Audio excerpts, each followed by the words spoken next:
Cool. All right. Who knows? You never know. All right. I did it twice. I don't know. Normally do it twice. Good afternoon. I hope everybody had a good July 4th. Got a good chance to spend time with family, celebrate America's birthday. That's awesome. It was a little warm, but hopefully everybody stayed safe. We're going to start off with a public hearing today. It's July 6, 2026. I will remind everybody, I'll just read a couple things just as a reminder on public hearings. A public hearing is understood to be a forum for people interested in the subject matter to present information to city council's first consideration as a deliberates an issue. It's not a forum for debate or argument between members of the council, opponents or proponents, or each other. Each speaker shall be limited to 5 minutes unless city council authorizes one extension of 3 minutes. The presiding officer may terminate a presentation that's covering the same information as presented by a previous speaker. So we just remind such speakers shall be encouraged to simply state their agreement with the previous speaker and bring new information to the subject. Also, we have ADA devices up by Jeremiah. Please sign in at the desk as well. That's just a reminder. And also to help, sometimes we have a little backup. Please just come up anytime and sign. And then you can come sit back down and we'll make sure we call everybody according to who's signed up. Miss anything, Jeremiah? All right. So appreciate it. I'm going to turn it over to Jacob. He's going to discuss. I'm not going to read. I'm going to let you, if that's cool, read specifically on here, or do you want me to read it real quickly? If you want to read that, I don't have any problem. All right, I will read it. Okay. Yes, sir. All right, tonight we're discussing proposed text amendment on middle housing standards. The proposed amendment is intended to facilitate the development of middle housing by permitting townhouses and quadplexes in the RM1 and RM2 two-family residential districts. Architectural standards ensuring compatibility of scale and appearance are included in this draft. The proposal also establishes a new middle housing district in zoning standards to allow for greater density than permitted in the RM1 and RM2 districts, and awards density bonuses for approved affordable housing developments. Some limited low intensity commercial uses would, under very specific circumstances, be allowed in residential districts. The Planning Commission approved a positive recommendation to City Council on the proposed text amendment at their April 13, 2026 meeting. We'll just start that and I'll read the next one. That sounds good. All right, thank you, Jacob. One other thing I'd like to kind of point out in it is that there's kind of multiple, this is obviously it's a very large ordinance. And I don't expect the public or anyone to have, fully gone through it. So if anyone wants to come and speak with me before the readings, I would really, really encourage that. We can walk through everything on it. That goes for council and the public. But it does do a couple things. It expands where, like you said, where townhouses and quadplexes can be built, but it does not increase the occupancy. We're still keeping occupancy of all these things at 2. This is not intended for student housing. This is our efforts to make attainable housing for non-students.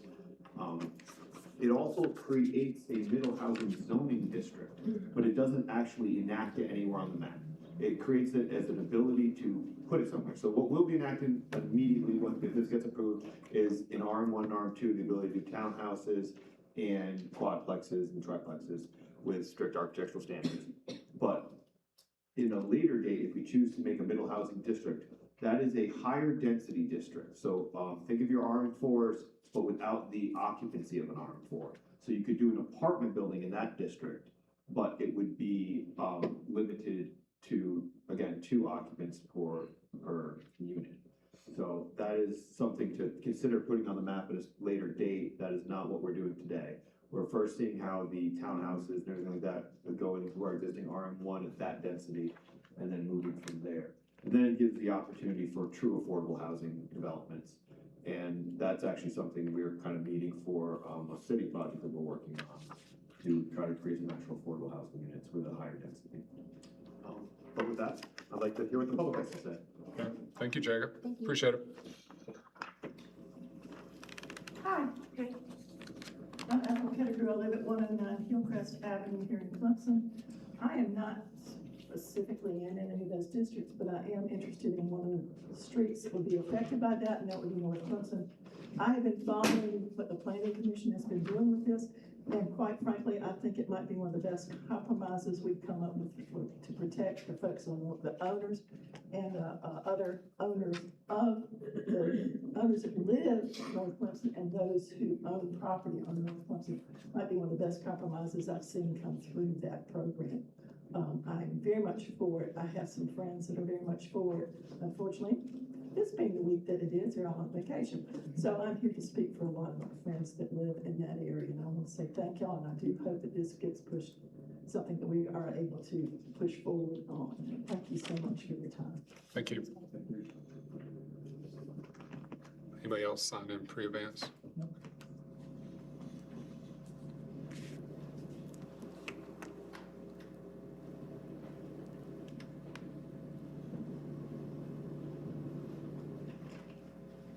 While we're waiting, there were no comments submitted. Not about this item, yes, sir.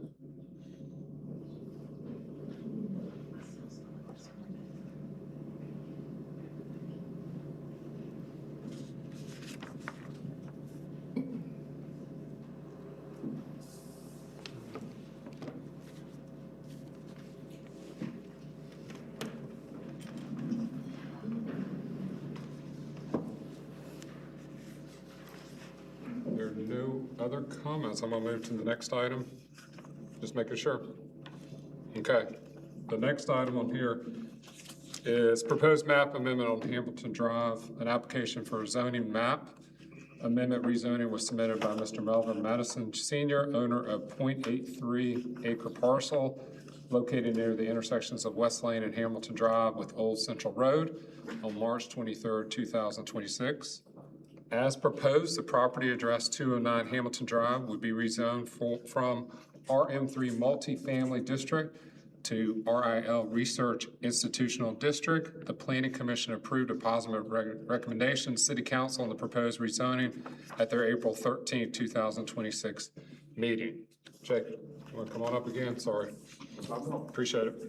Yes, so the owner of the property came into our office and described to us that they wanted to convert the property to commercial for specific uses that they're looking to do. Their son has a security business and he wants to be able to do some like lawnmower repair, that type of thing at it. Honestly, it's contiguous with other light industrial properties. The current zoning is RM3, which is, you know, high density multifamily. And they asked for a zone change for it, and since it is contiguous, it's right on board there, it was eligible. And it did get a positive recommendation from the Planning Commission. What? I've never heard of RIL Yep. zoning before. I mean, I know, I read about it, but can you give me an example of something else in Clemson that's zoned RIL? Sure, cat bus. Okay. The cat Sorry. Yeah, We I'm just- have very, very little industrial zoning But in the city. okay, but the cat bus, okay, Cat bus, because, Public Works. understood, okay, so there's nothing other zoning that would fit, the gentleman's son's security and Unfortunately, lawnmowers? however, something that we probably are going to propose in the future is to get rid of the 2 acre minimum zone size. Oh, okay, Because right now, they're only eligible for 2 zoning districts, because that's what they are adjacent to. And the lot is less than 2 acres in size.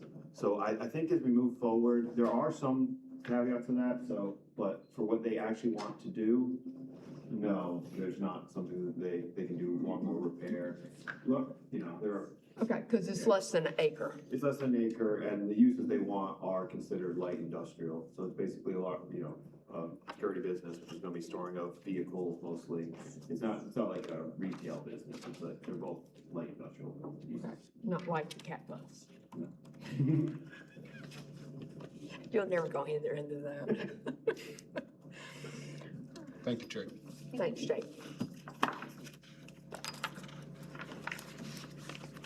Comments?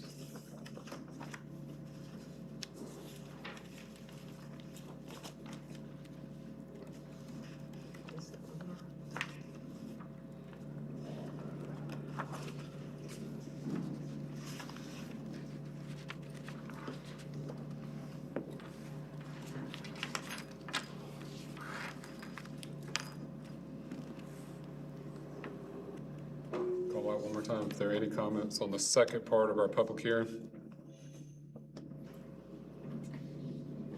All right, last chance.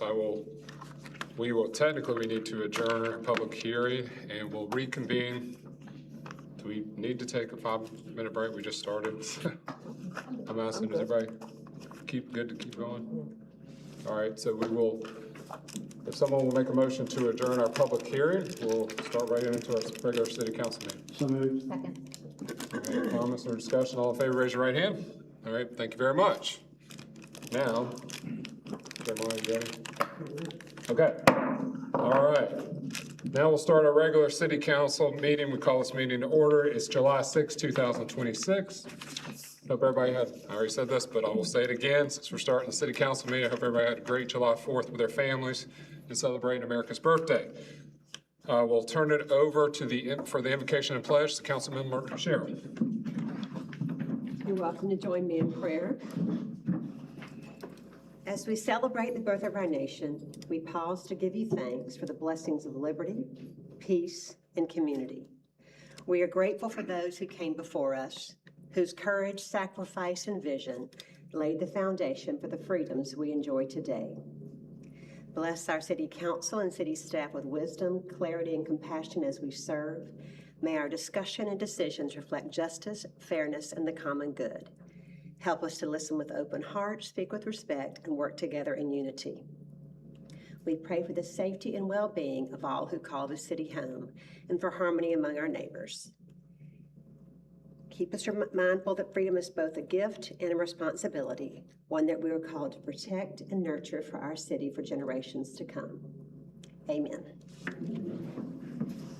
Pledge allegiance to the flag of the United States of America and to the republic for which it stands, one nation, under God, indivisible, with liberty and justice for all.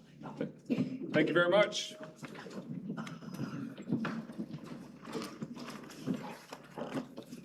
Chief, oath of office, thank you very much. Thank you. I apologize. Both of these staff members are not here. I told them 6 o'clock. Oh. Night shift people. So if we'll we can. shift it. Yeah, we'll shift it. For them to come back, I'd appreciate it. Yeah, thank you. Just give me the head nod. There you go. Next, we'll go into public session. Well, I'll turn it over to Mayor Pro Tem. You're on a roll with I was, just, yeah, I'll be quiet. Sure, so this is the public session for any items that are not on the agenda. Just a reminder, you guys have heard me say this multiple times now, but this is for anything that's not on the agenda. We will make sure you have time to speak on anything that we have as an action item or a discussion item so that it's top of mind. But this is the floor for anything else that wants to be said for council to hear. If you will, again, sign in with Jeremiah before you come to the podium and state your name, the floor is open. Did anybody sign up ahead of time, Jeremiah? Okay, then the floor is open for public comment.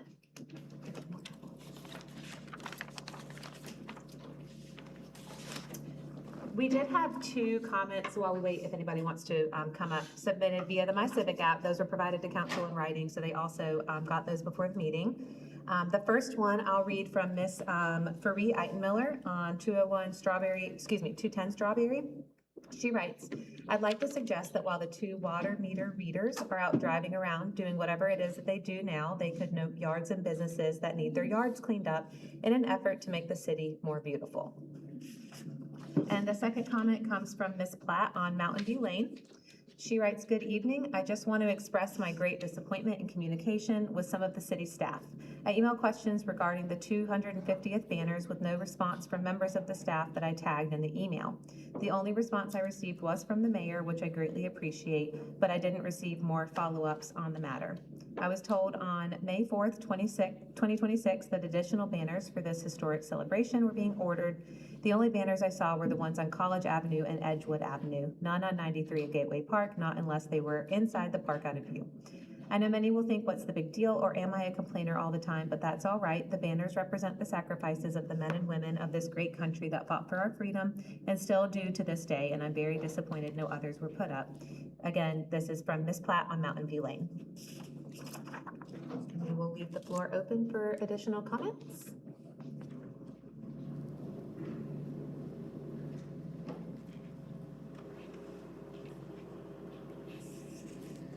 Okay, Mayor, I'll turn it back over to you. All right, thank you very much. Did you want to? Oh, yes. Was there anything, Andy, that you wanted to address from the last public comments in the last meeting? Nothing from the previous meeting, but for tonight, I will say that, we do have those banners that were mentioned, but the streets crew is understaffed right now. There's a work order in, we have them.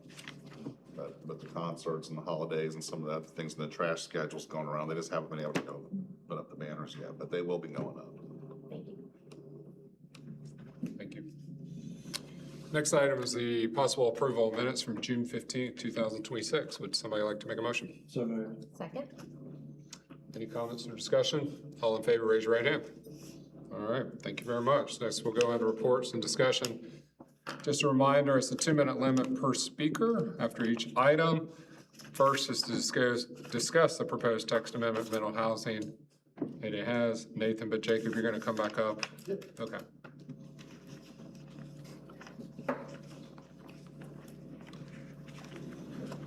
I guess we've kind of hit a lot of points already. One thing that we didn't talk about was that there is some commercial allowed. So only on major arterial roads. So that would be in this case, major and minor arterial roads. So I guess one of the major ones would be, is it cleanup would be a possibility? So if you can think about going to Camelot or something like that, you could have a little convenience store at the corner there. This goes back years. Some council members were asking me about, like, how do we have someone be able to have like a yarn store kind of run out of a garage on the side of the property? I was like, well, we can actually work on that, make that a thing. So, it's very small scale. You're gonna have to go through a special exemption. You have to go through both the BZA and the VAR. So BZA determined if it's an appropriate use, and they would also determine parking, lighting, because honestly, parking, lighting, delivery, and garbage are the major issues you run into when you're trying to scale down a commercial entity to a residential district. So we would have to flush those out in a public hearing, attended by all the neighbors, where they actually get a say.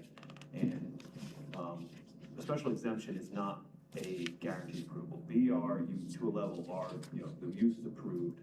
You're talking about appearances. The BZA is whether or not you can do it or not. So it's not a guarantee anywhere.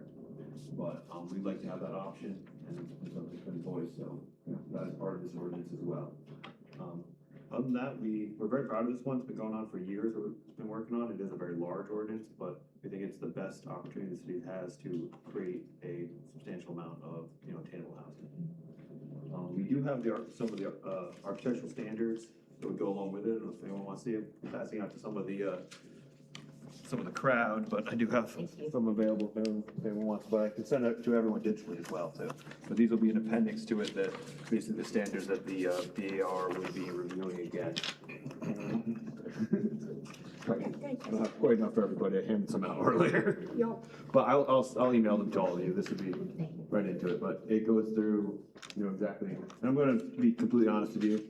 We stole a lot of these from Patrick Square. So we went around to the different developments we have seen that we liked that were the multifamily. So we were like, well, we really like the townhouses and quadplexes done at Patrick Square. So we just took right from their standards. So if anyone ever wants to come take a tour, I can take you to the kind of buildings that we're looking at. Because actually Clemson 1 did a great job with little 1-bedroom quadplexes. They look like Carolina style houses, decks on both floors. They look right what we're talking about. Some of the other, communities are calling these multi-mansions. Basically, they're gonna look like cute houses, a little bit bigger, but, you're multi-tenant size. But I was just gonna say, I've looked at some of the quadplexes, and you can do it up and down, or you can do it all the way across, and it looks like most of these are gonna be up and. Well, you can do either way. And again, these standards, but yeah, a lot of the quadplexes will probably end up being up and down. But again, some of the townhouses will be kind of like rows of these. And examples like I said, if you go through Patrick Square, you see the architectural style, they look a little different because they are towns expand that way. One of the other things. Finish first. No, he did. I was just about quadruplexes. One of the other things I'd like to point out there is we paid real close attention to parking as part of it. So one of the things that really destroys residential feel when you're trying to do, multifamily integrated there is having these big seats of parking lots. So you will not be able to do a parking lot more than 6 spaces. you have to break them up, and then there's very controls about where they go on the property and like that, and there's a lot of landscaping involved, so you'll never have these big vast parking lots. So I think I read somewhere in the specs, it was 2 spaces out front and then there were 6 in the back of the building. Yeah, Okay. you can have 2 out front, no more than that, and then you'd have to put any additional parking would be in the back, broken up to spaces of 6. So these properties look like single-family homes. You're saying you would take a classic style like this and make it into a duplex? Yep. So okay, so Or basically, quadruplex. Yeah, and you'll go around with, a lot of communities have these classic styles that are multifamily already, so they actually lend themselves to architecture very well. Well, like this one right here. I mean, the examples you're seeing are It's all. like quadruplex, 2, 1, 2, 3, 4. Several impacted squares. Yeah, yeah.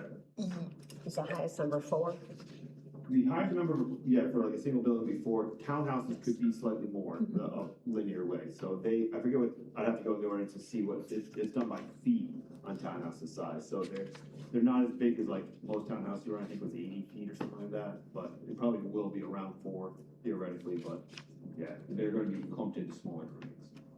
And a question on your commentary about the commercial, just for education purposes. So if I wanted to have a home-based hair salon, I could only do that in these regions, or could I do that anywhere if I got BCA, VAR approval? Currently, no. You can do it anywhere, but you have to fit the criteria. So that would go anywhere in R20's district, but it would have to be at the entrance of a neighborhood, basically. It wouldn't be interior. So it's not that every house is actually eligible to it. That's the first step. If, we may look at doing it as an accessory use in the future. If that's your primary residence, then you may be able to do some other, but we're kind of slowly going into that. Because we've had some people talk about honestly having a flower shop, growing the flowers and having them. We're like, yeah, it might work. But again, once you get deliveries starting to go in through the neighborhood and people come in and out, it starts getting a little more.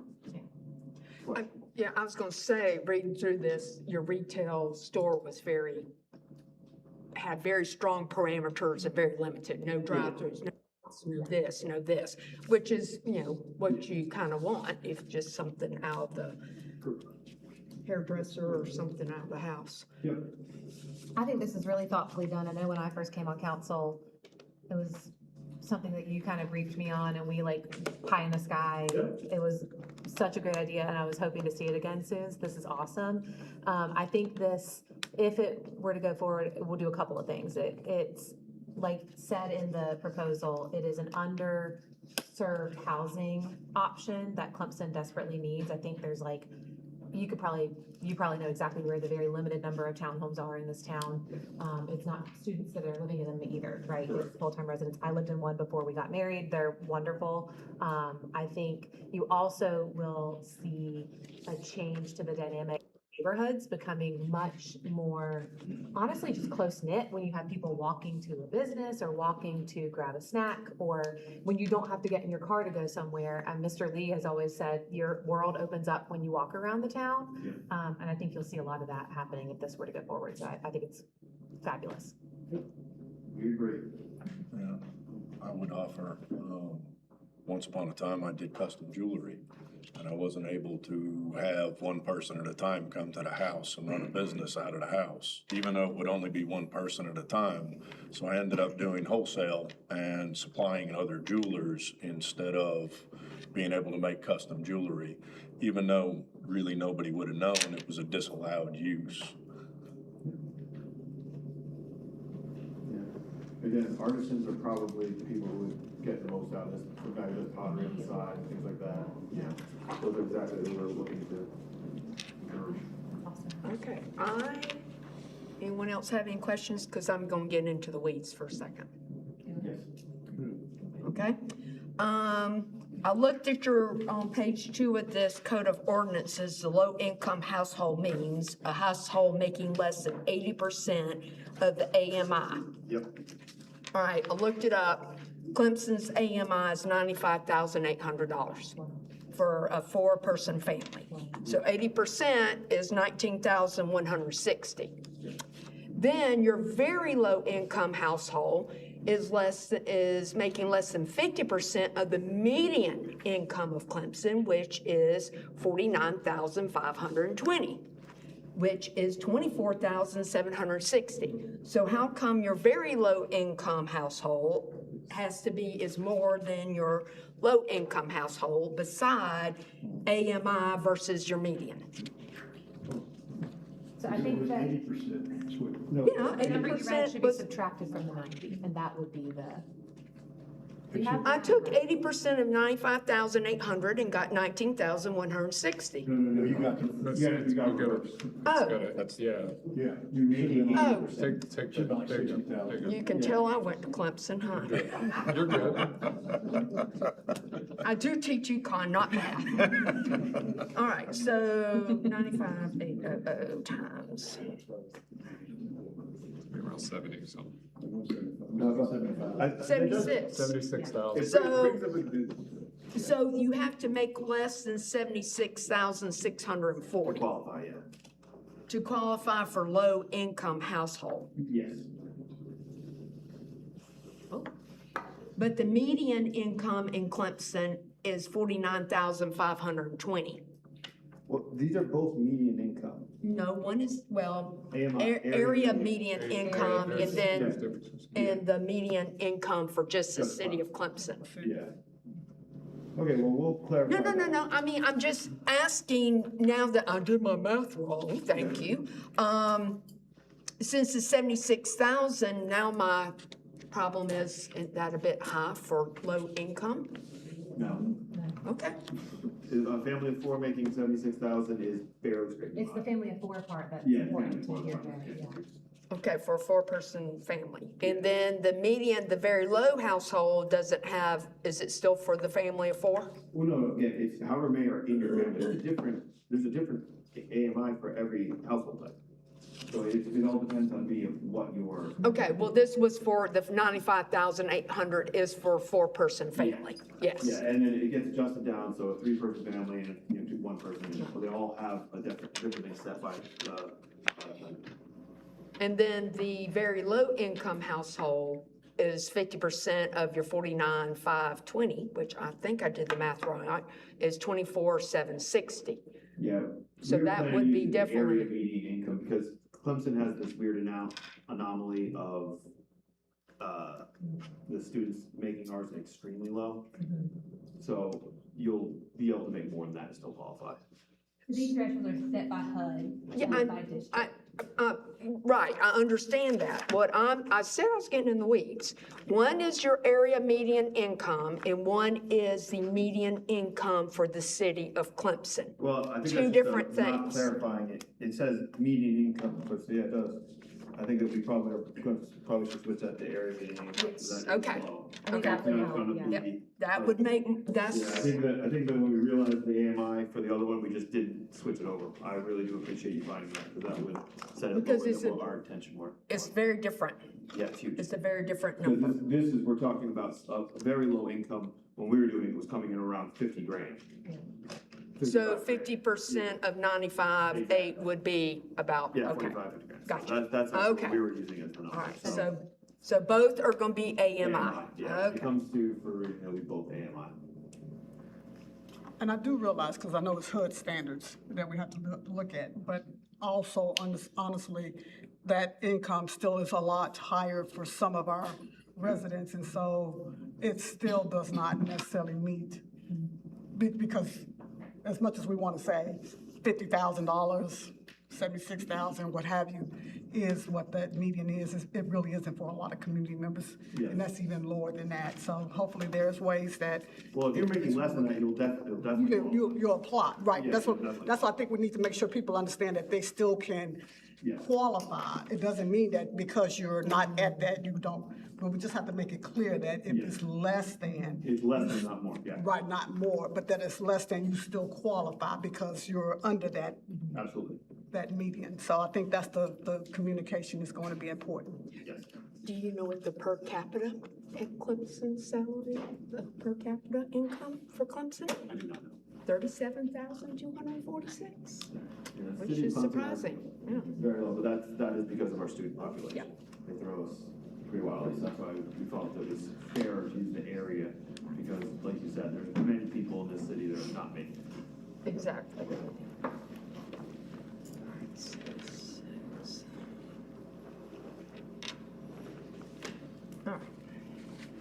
sorry about that, but No, that's I, okay. That was a good That's question. great. I, That's why we're doing these. Other questions or comments?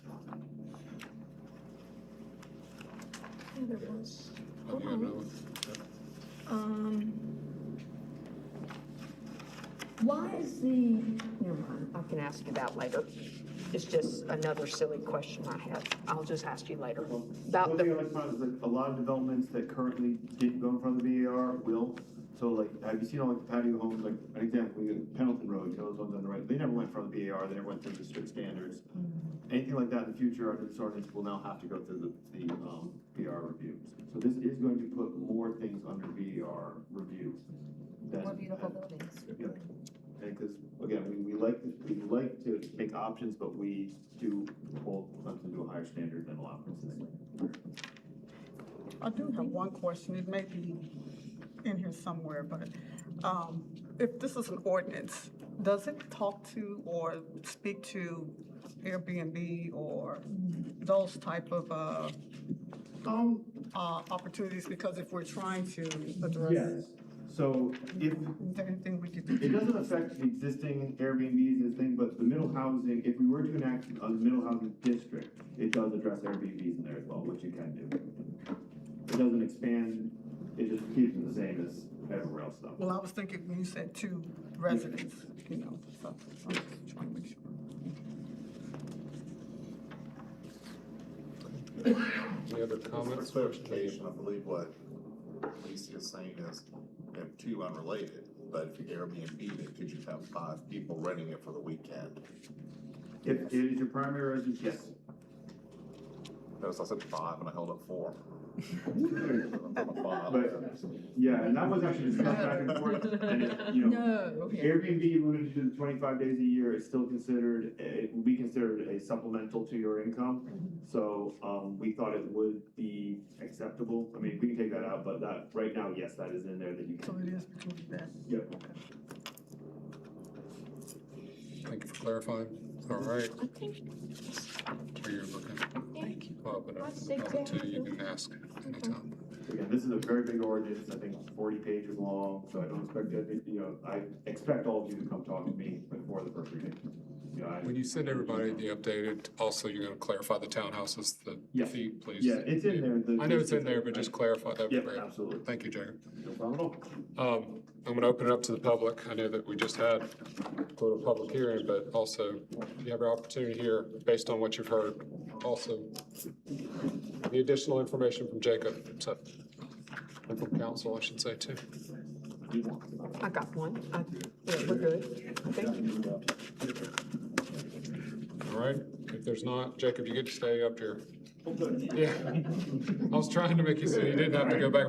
If not, we'll go to, we'll go next to discuss the proposed map and then on Hamilton Drive. Okay, so you see, this lot is basically an island surrounded by roads. So the only adjacent lot is actually owned by the same property owner, and then it's fronted on roads by all 3 other sides.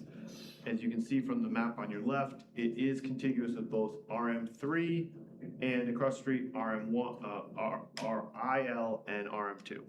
So those are your only options as the current ordinance fits. Well, you could do, I think it was CM could be less than, but that doesn't allow it. For the uses they want and for what is available to them, RIL is the only zoning district we can put them in. And I believe all of the surrounding property, even if separated by a road on the backside, is all the same property owner, correct? On Hamilton? Oh, I didn't actually check across the street. I believe across Hamilton, it's that whole, Is so all it's just, by- it's almost like he parceled out a piece of his property for this. Oh, okay. Yeah. Yeah. I checked the immediate adjacent one, which is definitely owned by them, but I did not look beyond that. So they live at 201? Correct. Okay, And then so all this will parcels to the be, right of that are also, yeah. okay, so this, okay, so this would just be something Floating in across the the middle road. of their property essentially. Understood. Yeah. That makes sense. I had fun on the assessor, I like to get on the assessor's website every once in a while and look up stuff.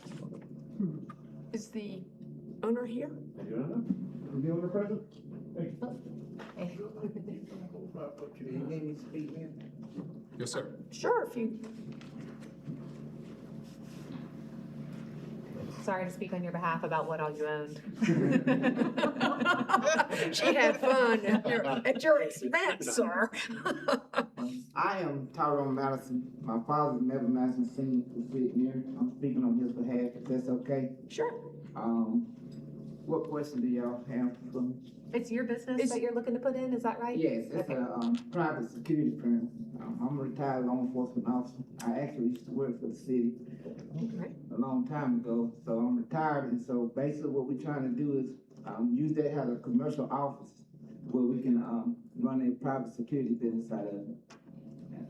And I also understand, is it your father that likes to tinker with small motors and lawnmowers and stuff? Every now and then, yes, ma'am.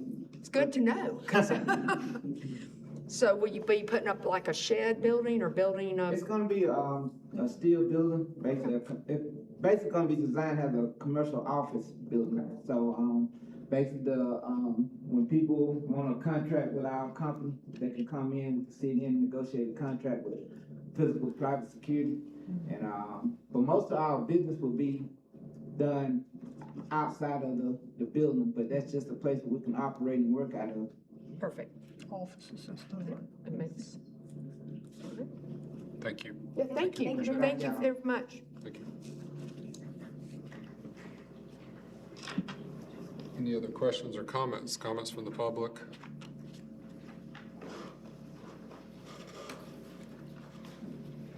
All right, well, thank you again, Jacob. Appreciate it. You're sitting down now. Appreciate it. Next, we'll go into staff reports. Andy.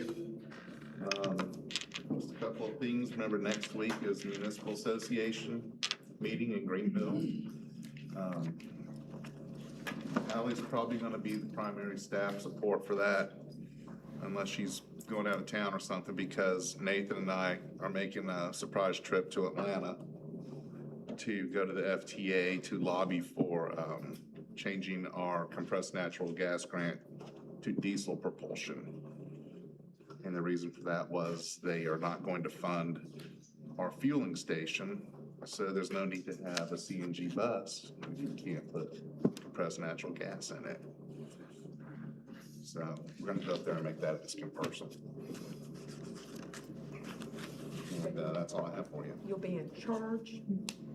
I'm gonna check in and get the hotel and make sure everything's set up for you all, and I'll be there throughout the conference. Oh, okay. That's all. Thank you both. Okay. All right. Chief, are we okay? I have one, I don't know. All right, just checking. 6:10 now, so, you know, he said 6.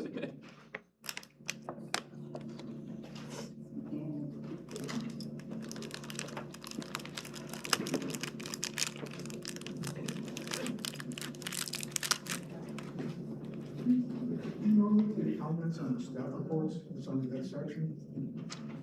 No, actually, Okay. we need to clarify that on the agenda, just make sure. But it's not, Mr. Lee, no, actually, it's just for any discussion items. I have So, a comment on that by you. yeah, you're more than happy to, yes, sir. Keep it going. I'm gonna call the city, she's on the way, if not, Okay, all right. Next, we'll go into policy action. Just a reminder, 2-minute limit per speaker. First is consider a third reading of a proposed plan development, 201 Pine Street. Nathan, I believe you're gonna lead us off. Yep, I'll just give you a background. Okay. Good evening, council. Tonight is the third reading for a proposed mixed-use plan development at 201 Pine Street. This application features a project layout of 159 units, 555 beds, and 6,000 square feet of retail space. The plan comes to you with a positive recommendation from the Planning Commission and an approved first reading. Because the second reading was defeated, tonight's third reading is required by city code to determine the outcome. The project site consists of 3 parcels currently occupied by an existing student housing complex. The property features split zoning, sitting on 2 parcels designated as RM4 and 1 small corner parcel designated as RM3 multifamily residential. The requested high-density mixed use aligns with our recently adopted comprehensive plan, future land use map. And before opening the floor to public comment, I want to note that members of the development team are present tonight to answer any specific questions you may have. Thank you. Thank you. questions at this time? Okay. Then we will open it up. Who signed in? Jeremiah? We'll go ahead and read the ones that have been submitted online. Yep. We also had comments submitted in writing. These were, again, provided to council ahead of time. These are about this agenda item, so I'll read them now. The first comes from Mr. Schmidt on Folger Street. He writes, "Dear Council of the City of Clemson, I truly appreciate your thorough consideration of the PD proposal. I found your explanations for or against the project very helpful. I implore you to vote against the proposal. At this time, I want to remind you about the issues that have not been addressed sufficiently. The first issue concerns seriously increasing traffic and the multiplying risk for the future tenants in the buildings, pedestrians, neighbors, and the children using the streets that have, for the most part, no sidewalks. Second, the comp plan has been mentioned several times to defend the project, but many sections do not suggest the site for a PD like this one. For example, page 35 designates the College Avenue corridor for development intensification, but the location is identified as an infill development and redevelopment. This project proposes to increase the number of units from 25 to 550 beds. Holistically, this does not seem to constitute smart growth. Page 56 explains student housing prioritization areas include a range of development types from apartment complexes to townhomes and dense single-family homes with varying conditions depending on age and property upkeep. Note no mentioning of vertical high density here. Further, rather than allowing developers to build student housing in existing neighborhoods, redevelopment of current underperforming housing developments should be prioritized to improve aging or poorly maintained properties. 201 Pine is currently neither underperforming, poorly maintained, nor aging.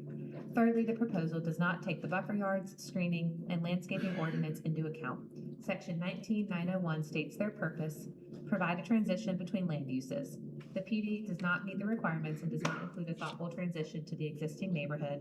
Thanks for supporting our naturally grown historic neighborhoods. Respectfully, Johannes Schmidt." And the second comment comes from Mr. Brett Paholski on Folger Street. I want to make sure Mr. Paholski's not present, is he? I don't want to read it. He wanted to read it himself. Okay, good. Sorry. Okay. In response to a job that is often labeled thankless, I would like to offer my sincere thanks and appreciation for your council votes against the planned development at 201 Pine Street. The effort to protect our neighborhood is celebrated, appreciated, and will be remembered. There have been rumors of alternative construction options for that location that feel very much like threats to the residents in our neighborhood, as well as others in town, including one about the alternative 10-story construction that could be built by right. I will contend that this cannot be permitted by the current zoning, nor has the zoning been changed with proper indication or procedure. We have heard Planning Commission and City Council members reference the comp plan as justification for these contested developments. As you are well aware, this plan was only recently confirmed and is a product of many years of input and research. Unfortunately, there are processes and varying interpretations that are often misunderstood. Designating an area for future development to enhance the neighborhood was not and is not a reasonable indication to residents that the allowable development restricted by current zoning would change the process of the planned development. There was no indication that the zoning for these parcels would change from their current RM4 designation. As such, the 10-story by right rumor needs to be dispelled and ignored or called on to be publicly justified. These out-of-state developers have no long-term investment in this community. They will sell this project as soon as it is complete. They are financially motivated and are willing to cut any corner they can, parsing the letter of the law how they see fit. This is clearly evidenced in the proposal by the inclusion of the single townhome to meet the minimum 2-acre requirement. Please continue to represent us in the fight against the pressure to provide variances and special permissions for projects that do not enhance or improve our community. I know the pressures are strong and the arguments can be compelling. I ask that you hold fast. As many others, I have owned my house on Folger Street for decades. I have made it my home with the intention and desire to remain here for decades more. I appreciate your continued support more than I can express. Mr. Paholski at 106 Folger. I apologize for reading so fast. I try to make sure I can get the whole thing written. So. We did it. Sorry, now if anybody here wants to speak. I wish all these people that are quoting the comp plan were here during the work session and the public hearing about the comp plan. We will open it up now. Just a reminder, please sign in. The ones that are coming in now, reminder there's ADA devices by Jeremiah. So if you need those for any reason, but the floor, yes.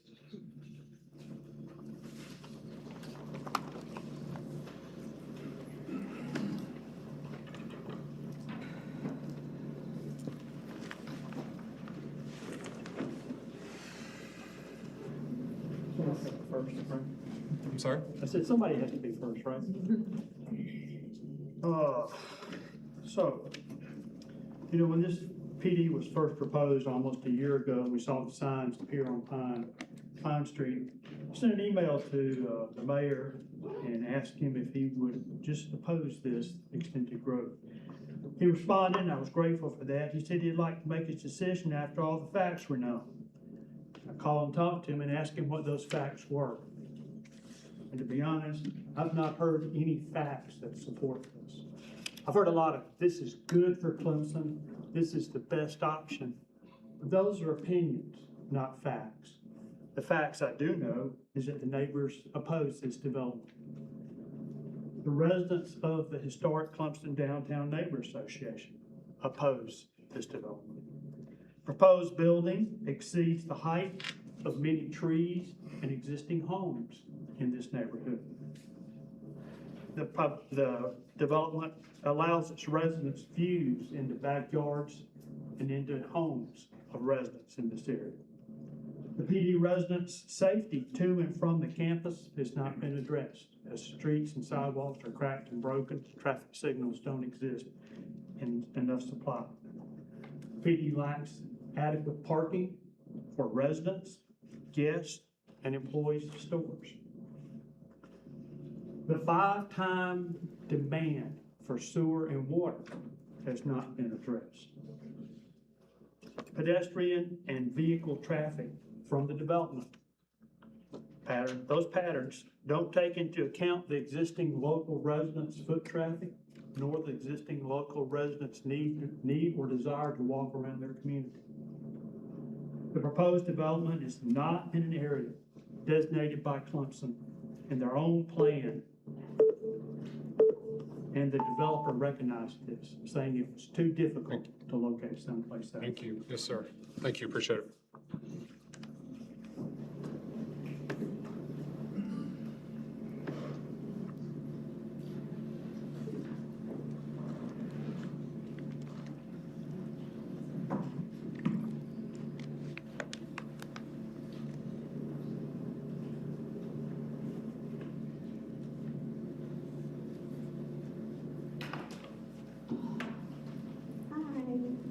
I'll say it this time, Lauren Crouch, 104 Folger Street. This being the third time we've come before you, I believe you've heard our personal reasons for opposing this development. While the last vote did ultimately go in our favor, the level of support we received gives us reason to return today with a sense of cautious optimism. With that, I would like to share a few hopes moving forward. First, I hope our concerns have been genuinely heard and considered. Second, I hope that those who previously supported this proposal begin to recognize that rapid growth and responsible, well-planned growth are not the same. Growth, when done thoughtfully, strengthens a community, but when rushed and misaligned, it can undermine the very character that makes the community desirable. I hope the comprehensive plan is used as it is intended, as a strategic guide for appropriate, well-placed development, not as a broad justification to approve projects based solely on opportunity or financial appeal. Finally, I hope the council can come together around the principle that zoning and ordinances exist for a reason. Different areas are designated differently to preserve balance, and neighborhoods deserve protection from external pressures just as much as internal pressures. I appreciate the time and attention and effort each of you have given to this matter. It is my sincere hope that we can move forward collaboratively and work together to determine what is truly the best long-term interest of our city. Thank you. Thank you.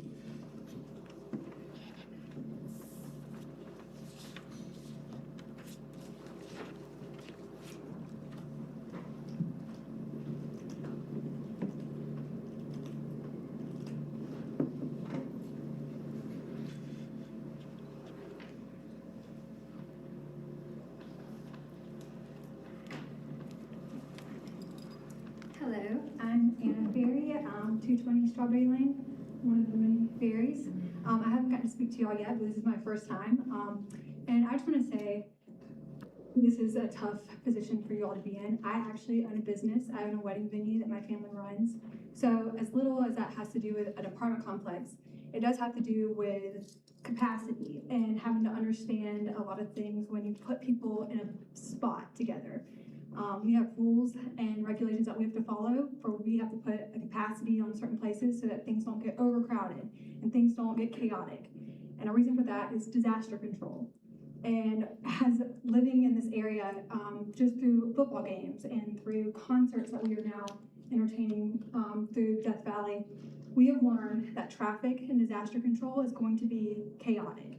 We cannot have police and state troopers constantly telling people when and where they can go out of our neighborhood, just on regular days. Adding all of this is just not necessary, and it's not gonna help anything in this area. We already have Tiger Boulevard as a disaster, and you're just gonna shove all these other people in this area, and it's not gonna work. I've studied disaster control for my venue, and I promise you, this is a really, really bad idea. So I really hope y'all put that in consideration, as well as the fact that none of these other apartment complexes are at full capacity. So I'm not even sure why we're adding this many apartment complexes without even filling them up. You don't even know if the other ones that you're building in a mile radius are even gonna fill. So why can't we just hold on, stay still, and see what happens before we just automatically approve all these things? That's all I'm asking. Thank you. Thank you.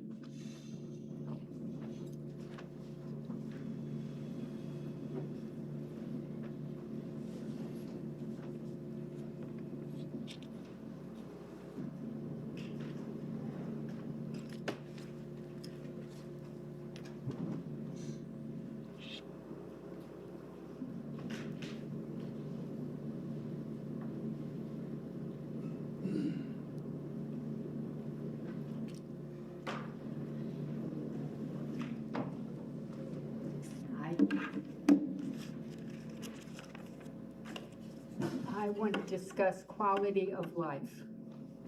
As we just celebrated our 250th birthday, one of the repeated themes was the freedom of life of Americans and the quality of life. In Clemson, this seems to have been skewed to put the residents of Clemson who are living here year after year, pay taxes, and invest in their homes and the community below the short-term Clemson student.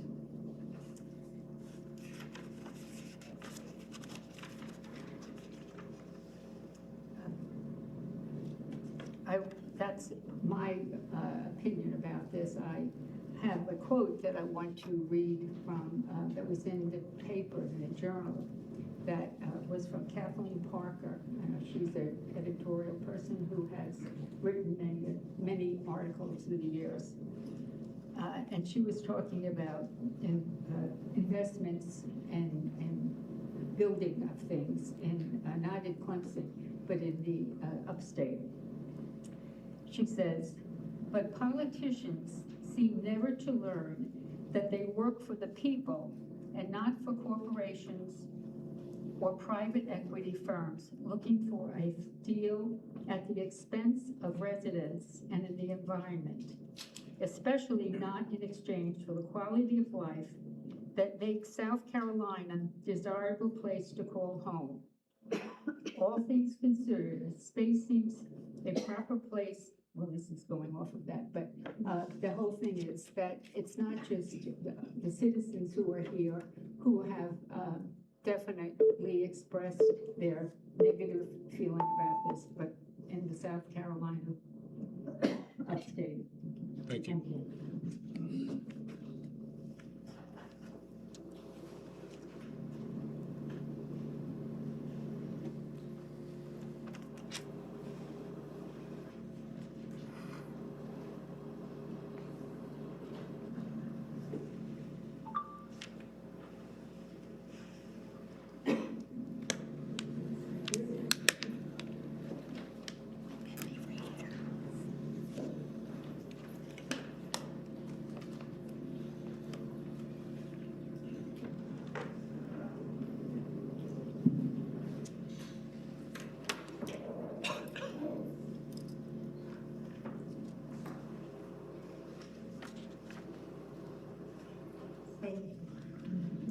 It's Lydia, and thank you all from the very tip of my toes to my heart to all over. Thank you. And the last couple weeks have been joyful because we really thought things are going our way, and it's been lovely. But these things I'm going to say real quickly are addressed to Mr. Adam Jones. I have several quotes by you that were in the paper, and one of them was that homeowners should go to the university and tell them that we need more housing on campus for students. And so I mentioned it to a good friend of mine. I said, why, since he's our representative on city council and he's elected, why doesn't he go? And the person I was talking to said, that's a joke. They said that in itself is funny because the university really doesn't care. The university has hundreds of ways to get students on campus, hundreds, even thousands of ways. And they've already done what they can. And if the city can add more, that's great to get students to be in walking distance. But the university is not the one pushing this. So it's not the students, and if it's not the university, who is? Mr. Mayor, who is? Who is pushing this growth?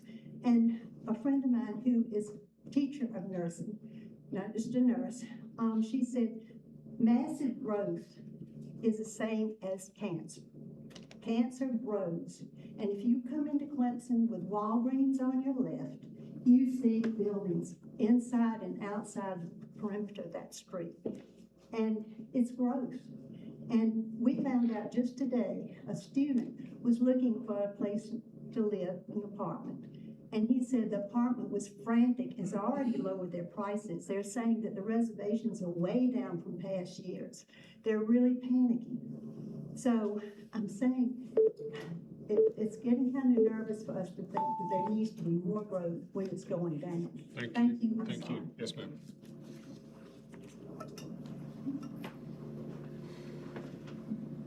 Can we address something? Well, we get a chance for it. Okay. Yes. Any other comments?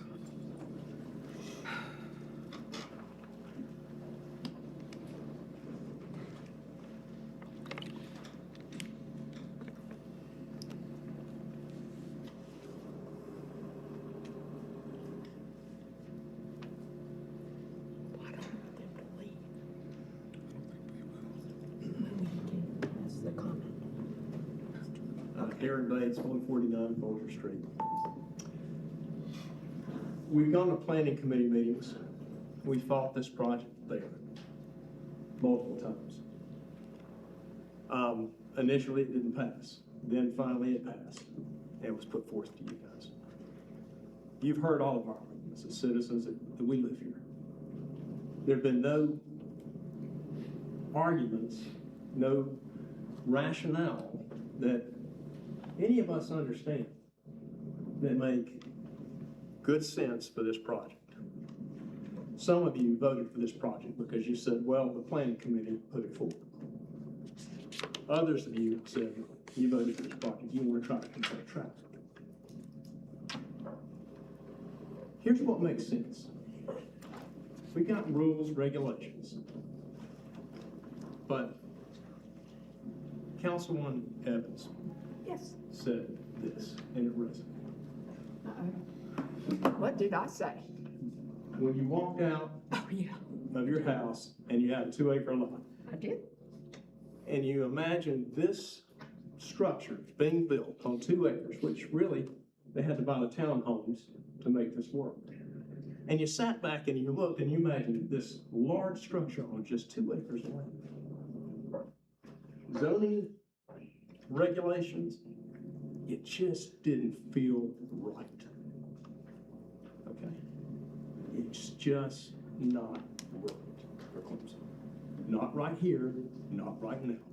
Maybe later, but not right now. So, thanks for your time. Thank you.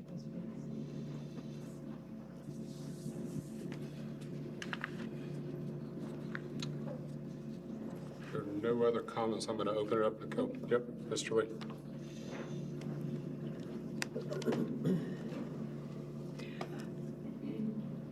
Say I'd just given my donkey his beer when I was walking back and looked at the yard. My neighbors.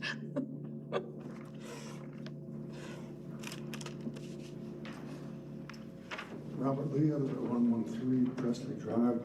Just a few things. One is a question that I don't know, but as far as a historic district, I'm sure about there's a designated official historic district in Clemson. Maybe there is, I don't know. But that was brought up, I don't know. And just one other thing real quick, actually two things, but being able to optimize the space down there, 2 acres and 5,500 beds instead of 5,500 acres where the people can live. That's kind of a wonder of what we can do now. So, I moved to Clemson 25 years ago now, and I've been hoping I didn't make a mistake living here, but it turns out it surpassed all my expectations and the value and everything. So, that's a trick, and that's right where it's needed. You need that space right there. So if there's going to be any development, that purpose-built thing is what technology can do now to serve purpose, and there are trade-offs. I know even on this project, I come down close to the middle, but overall I'd say I'm in favor of this because looking at all the trade-offs, I think it beats the alternatives where we're given an opportunity the students to live where potentially many of them can walk every day. We're just investing in that, so I come down in favor of it. So thank you for listening. Thank you.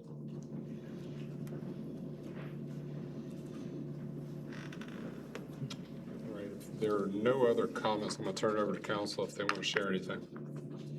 Yeah, I would like to correct something or to reiterate something that the matriarch, Ms. Ferry, said about Councilman Jones and the university.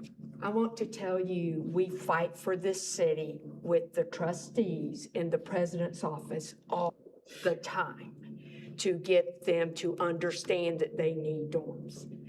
I was even told by a trustee that is their residential, dorms, it's their income. So for you to say that we have not fought for the city of Clemson, with economics, there's a supply and a demand. Unfortunately, fortunately, unbeknownst to whatever, you wouldn't have developers coming in here spending the amount of money they're spending on a $200 million building if there wasn't going to be the demand there for it. So I think a lot of people don't understand the number of developers that come through Nathan Wood's office every day, the number of them, and just a few get through because of our stringent requirements and everything. So I think that, I'm not being disrespectful, Ms. Ferry, but I think that was not a very true statement toward my fellow councilman, because I have sat in meetings with him and Mr. Fulmer and Lillian and all the rest of them that we have fought for dorms at the university. So I think what we say is Sykes Hall instead of City Hall sometimes. I mean,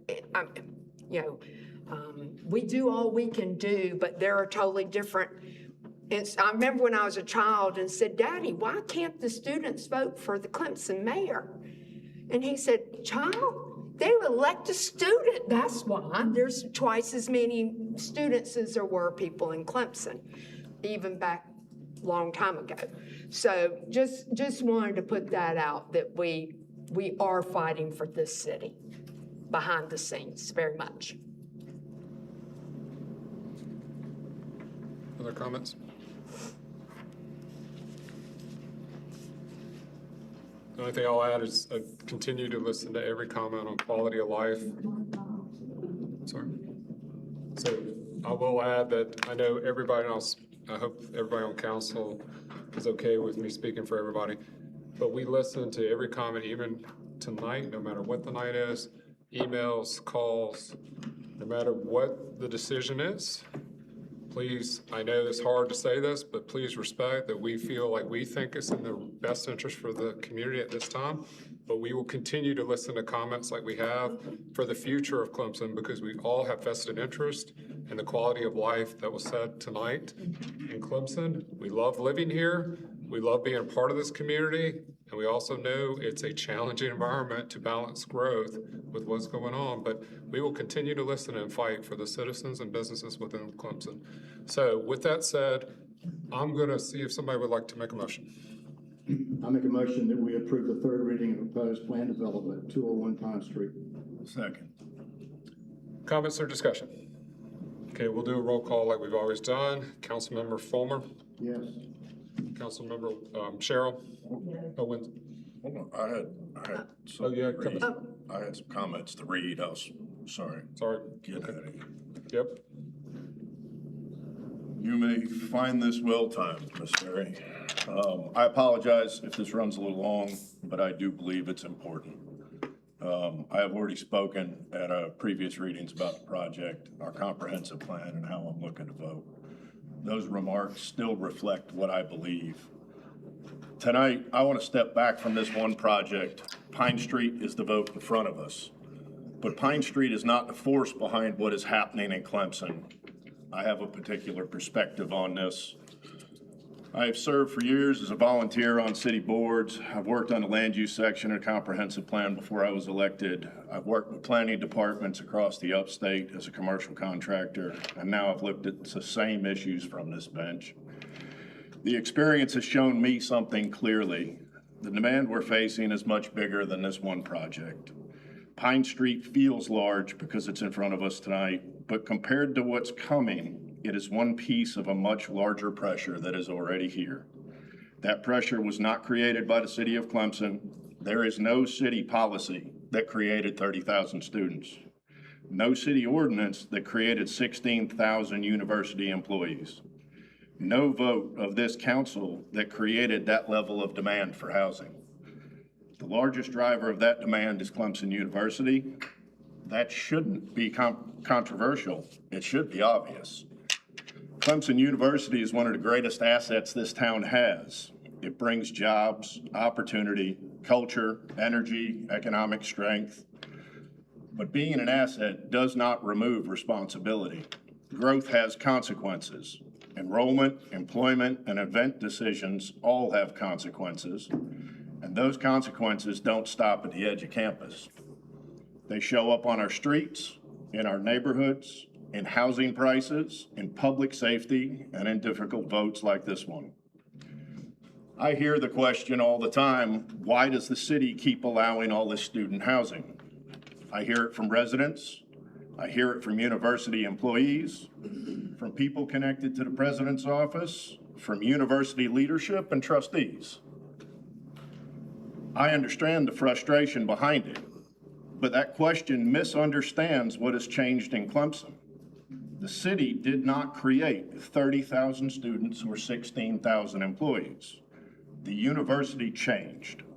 And when the university changed, Clemson changed. That's the truth we have to deal with.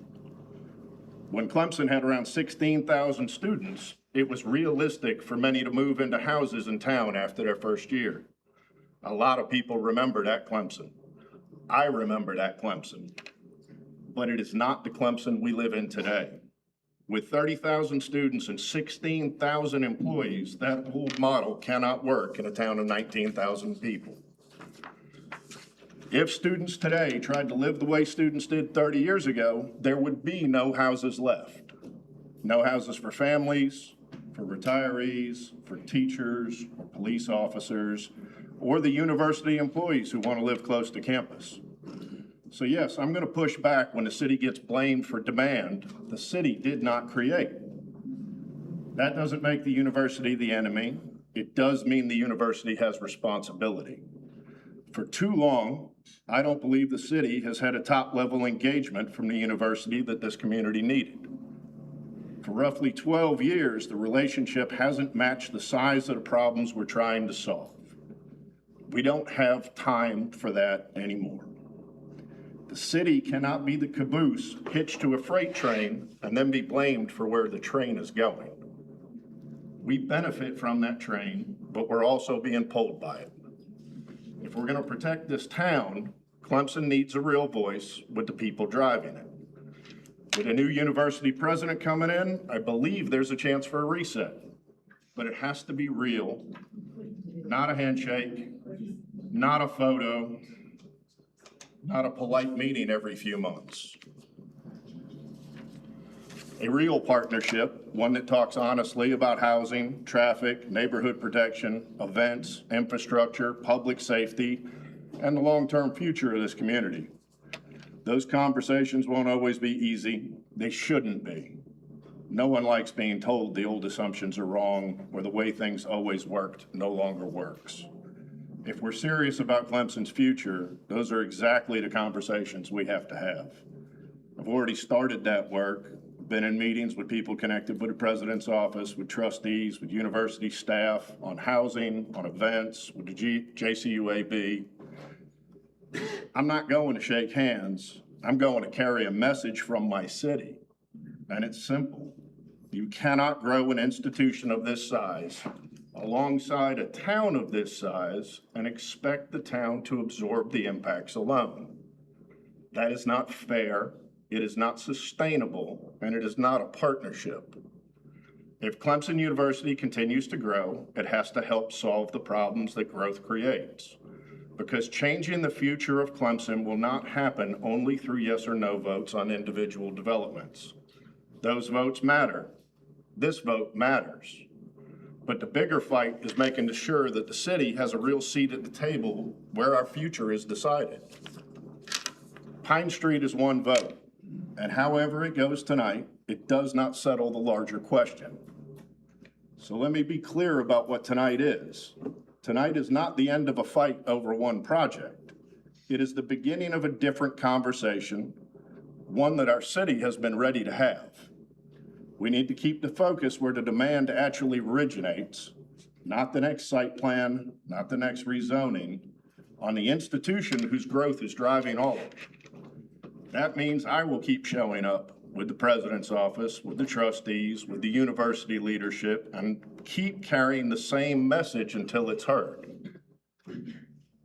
If the university keeps growing, the university has a responsibility to help house the growth it creates.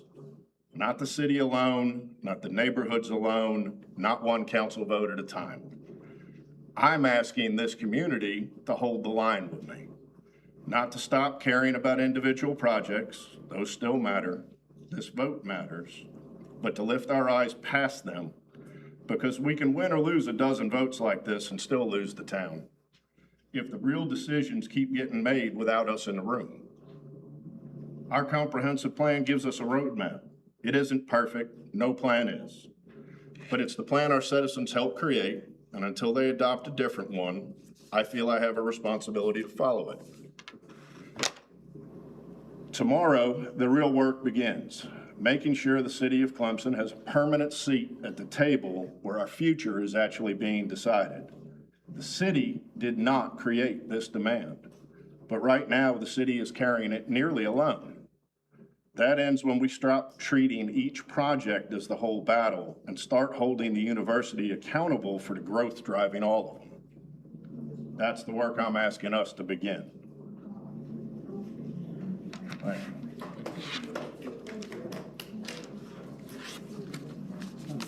Comments? Sorry. Yeah, let's make a motion again, just to. Yeah. That would be during his discussion, if it was, because he Well, made the second. it's already been, yeah, it's already he been, already so. did it. Okay. You did, when he second, that's his discussion. So there's other, thank you. Yeah, so. No, so now it's just, Well, we just started voting, but we'll start Yeah. from scratch. yeah, we don't have to Any do. other comments or discussion from council? I want to make sure everybody has the opportunity. All right. Now, a motion has been made, it's been seconded. Councilmember Fuller. Yes. Councilmember Sherrill. No. Councilmember Evans. No. I vote yes. Councilmember Scott. No. Councilmember Smith. No. Councilmember Jones. Yes. Okay. Thank you very much. All right. We are going to take a 2-minute break and we're going to do the oath. Yeah, let's do the oath. So we're going to take a 2-minute break. And then the oath too. Yes, 2 minutes.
All right, we're gonna go ahead and continue. Please have your seat if you don't mind. And we're gonna continue the regular city council meeting. We're gonna start with consider second reading of ordinance authorizing the execution and delivery of a franchise agreement between the city of Clemson and Wire 3, providing for related matters. Sorry, Andy. So Andy. No. Oh, we're doing the oath, sorry. I'm Actually, I'm jumping around myself. No. Nope, let's go straight. I said that, and actually my 2 minutes was a little bit longer because we had some bathroom breaks. It's all good. So we're gonna do, thank you, y'all were giving me the stare, and I appreciate that. So we're gonna do the oath of office. Chief, thank you. Thank you. Mayor, council members, I'd like to introduce to you two of my employees. They just finished all of their training and are ready to go solo. The first is Christina Hall, to my right. She has been with us almost a year now. She first started her career at the Anderson County Dispatch Center as a dispatcher, and before coming to us to get hired as a dispatcher jailer. She had some previous experience as a CNT and was moving throughout the medical field, decided she didn't want to do that and wanted to come back, trying out dispatch in the jail. Like I said, she's been with us almost a year now. I think the end of this month is a year, right? Yeah, June was a year. June was a year, okay, I was wrong. Let's see, she just got certified at the academy in her jail certification not too long ago, finished her FTO. Outside of work, she is a coffee enthusiast and works midnight shifts, so I guess that's a lot of coffee. She's a devoted aunt of one niece and enjoys gaming and spending time with her partner and 4 cats. Beside her is Officer David Thompson. He is a lifelong member of the area, grew up in Seneca. He began his career after high school working at different factories and still felt the need to give back to the community and serve. And so he decided to be a police officer.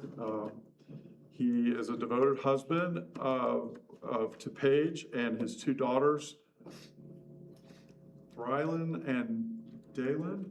Did I mutilate that? Bren. Sorry, I mutilated it. Okay. Who are here. He's committed to leading with integrity, compassion, and a strong sense of duty. Outside of work, he's an avid sports fan and mayor. I did not know this before because I'm going to blame it on Nate because Nate recruited him. He cheers for Duke basketball and Florida Gators football. And he's been with us for a while, so I just found that out. How I just found that out, I don't know. But anyway. It's okay. It's okay. I have another team too sometimes. It could be worse. It's all good. Yeah. So anyway, he's grateful for the opportunity to give back to the community. He's been doing great since he's been with us. He'll be a great addition to our department. So I ask the 2 of you to turn and face me. Raise your right hand. Okay. Do you solemnly swear that you're duly qualified according to the Constitution of the state to exercise the duties of the office to which you've been appointed, and that you will, to the best of your ability, discharge these duties thereof and preserve, protect, and defend the Constitution of this state and of the United States, so help you God? Okay, thank you.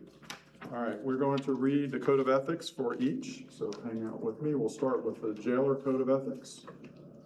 As a public employee, you believe public service is an honorable profession dedicated to bettering the lives of those you serve and requiring at all times that public interest be placed above any personal concern.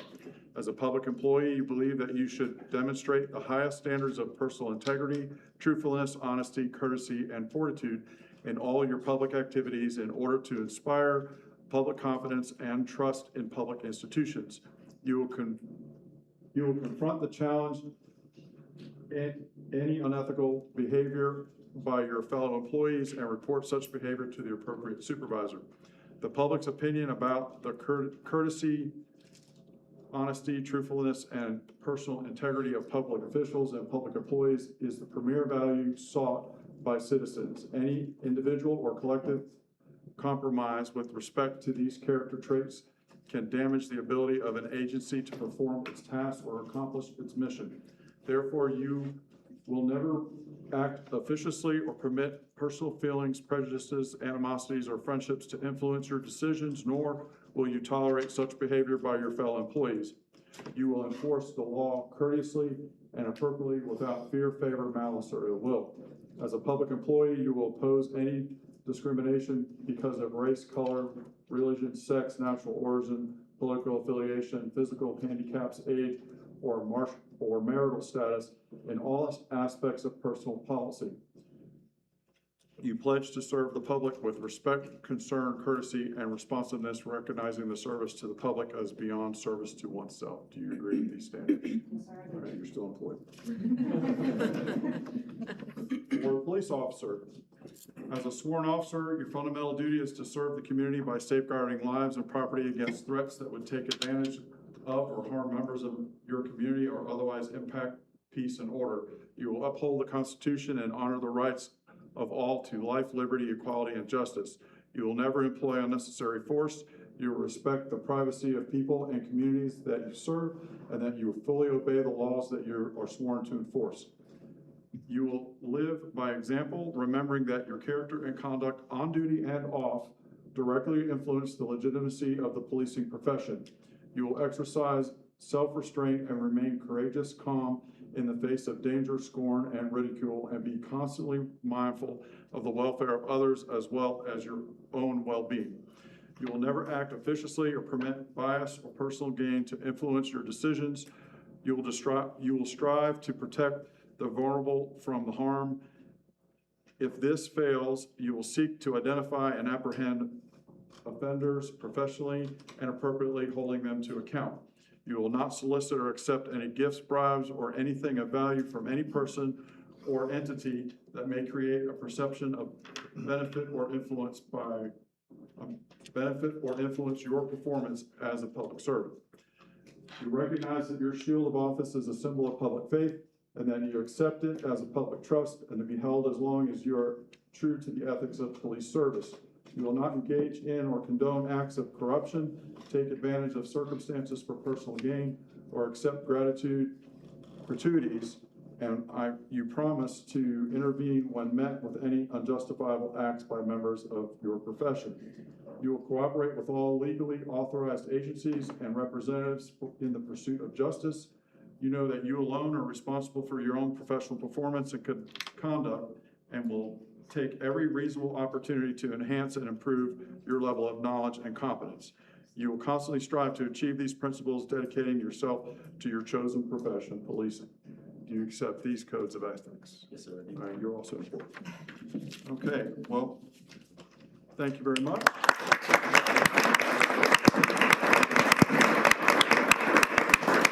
We have some family members to take pictures real quick. I think we're to take pictures, but agree. I think, yeah, we'll come around. So family, you want to take, well, let's take the two of you with council first, and then we'll do the family. How's that? I told my family to stay home. Okay. It's entirely your prerogative. Yeah. Go ahead. I stand on, I get on the right here first. I get on the right. Congratulations. You want me to do that? Can't wait to hear about it. I have one myself. Adam has a group. All right, I'll get it there. Yep. Oh, we're a cat family. Oh, yeah.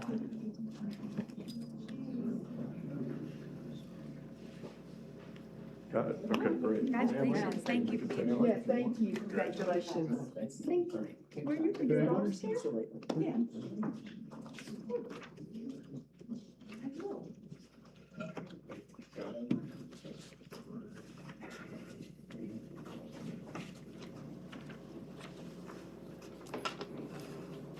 you get all your phones? Yes. What? We got your phones? She'll send it out. Okay. Yeah.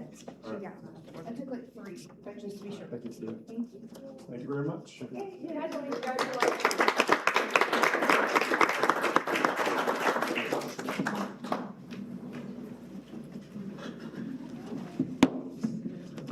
To the family, thank you very much for being here. Yes. Thank you, Chief. Ironically, our outreach specialist from Favor Upstate is related to David's wife's side of the family, so small world. It's a small world. Appreciate you sharing. All right, thank you, Chief. All right. Now we'll continue to be in policy action, 2-minute limit per speaker. First is consider the second reading of ordinance authorizing the execution and delivery of a franchise agreement between the city of Clemson and Wire 3, providing related matters. Andy. Wire 3 is planning to help us with internet service, internet and service provider company. They want to use our right of way to install their infrastructure to provide the service. We are allowed to charge them a fee for that right to use our right of way, and to be consistent with all the other utility providers that we have, we're recommending that fee be 5%. Questions or comments for Andy? All right, from the public? Robert Lee, 113 Presley Drive. I just wondered, is it wired necessarily, or wireless, or combination of equipment? It's a wire, it's an actual wire, so not antennas. Wireless antennas? I asked that last time. Oh. If it, no. If it was like air fiber, it's a good question, because I asked it. Yeah. If it was air fiber or if it was underground, and Andy said it was underground. Mostly a physical wire. Yes. Okay, thank you. I asked. Thank you. See, great minds. Think alike. Other comments? Would somebody like to make a motion? I make a motion to approve the second reading of the ordinance authorizing the execution and delivery of the franchise agreement between the city of Clemson and Wire 3 and providing for related matters. Comments? All in favor, raise your right hand. All right, thank you very much. Next, we'll consider first reading of proposed development 1310 Tiger Boulevard. Nathan.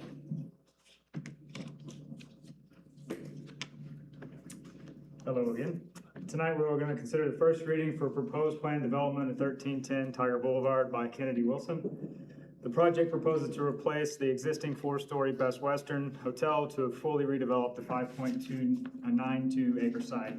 As proposed, the mixed-use development will feature a 6-story student-focused multifamily complex with 226 rental units and 752 beds, a ground-level commercial footprint of approximately 15,650 square feet, and a 566-space structured parking garage paired with 71 surface spaces.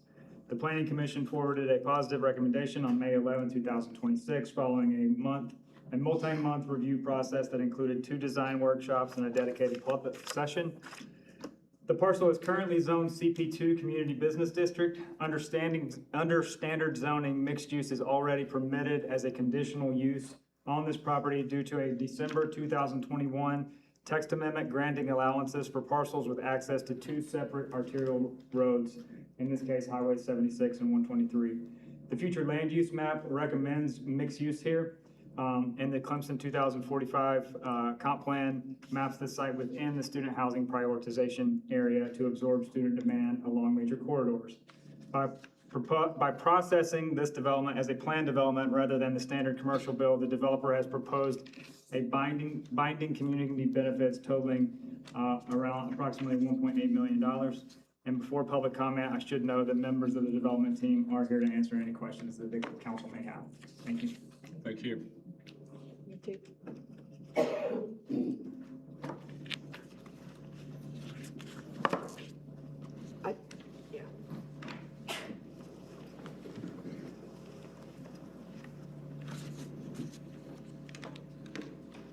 Chairman, are you good? Can I ask a question while you're setting it up? Yeah. May I ask a question? Yes, switch it. Okay, I know that you are also able to build this by right. Yes, ma'am. What was the number of beds by right? 600 and something? 662? Okay.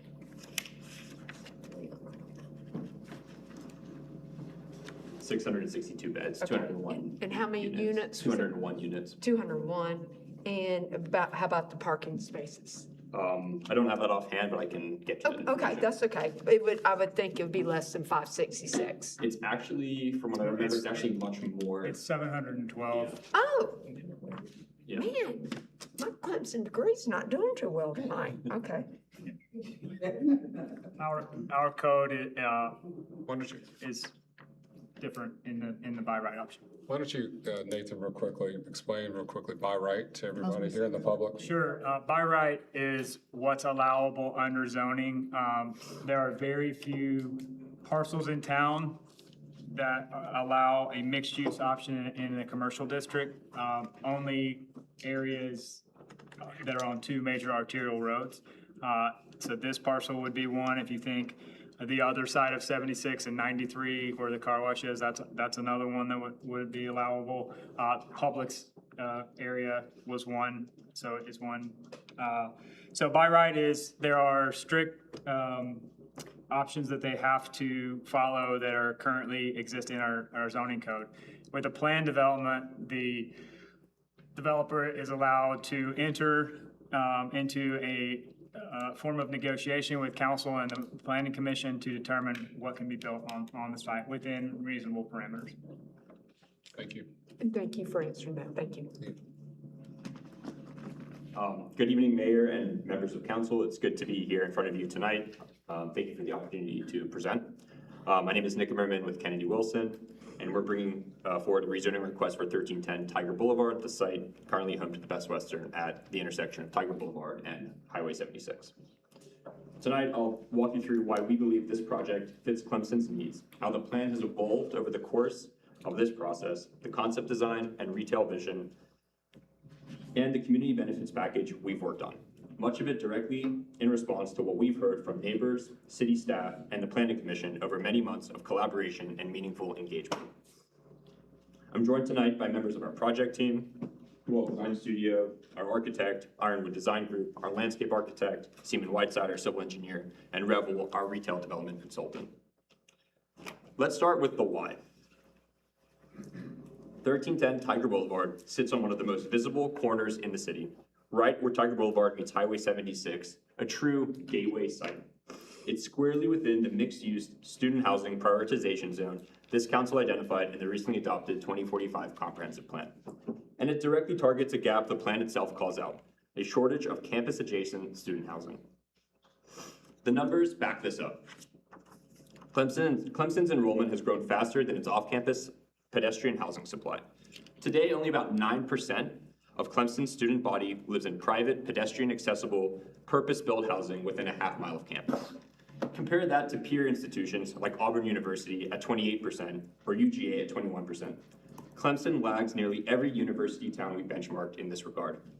Even with the roughly 2,300 beds currently under construction on College Avenue, our projections show Clemson will cross 20% pedestrian beds before 2030.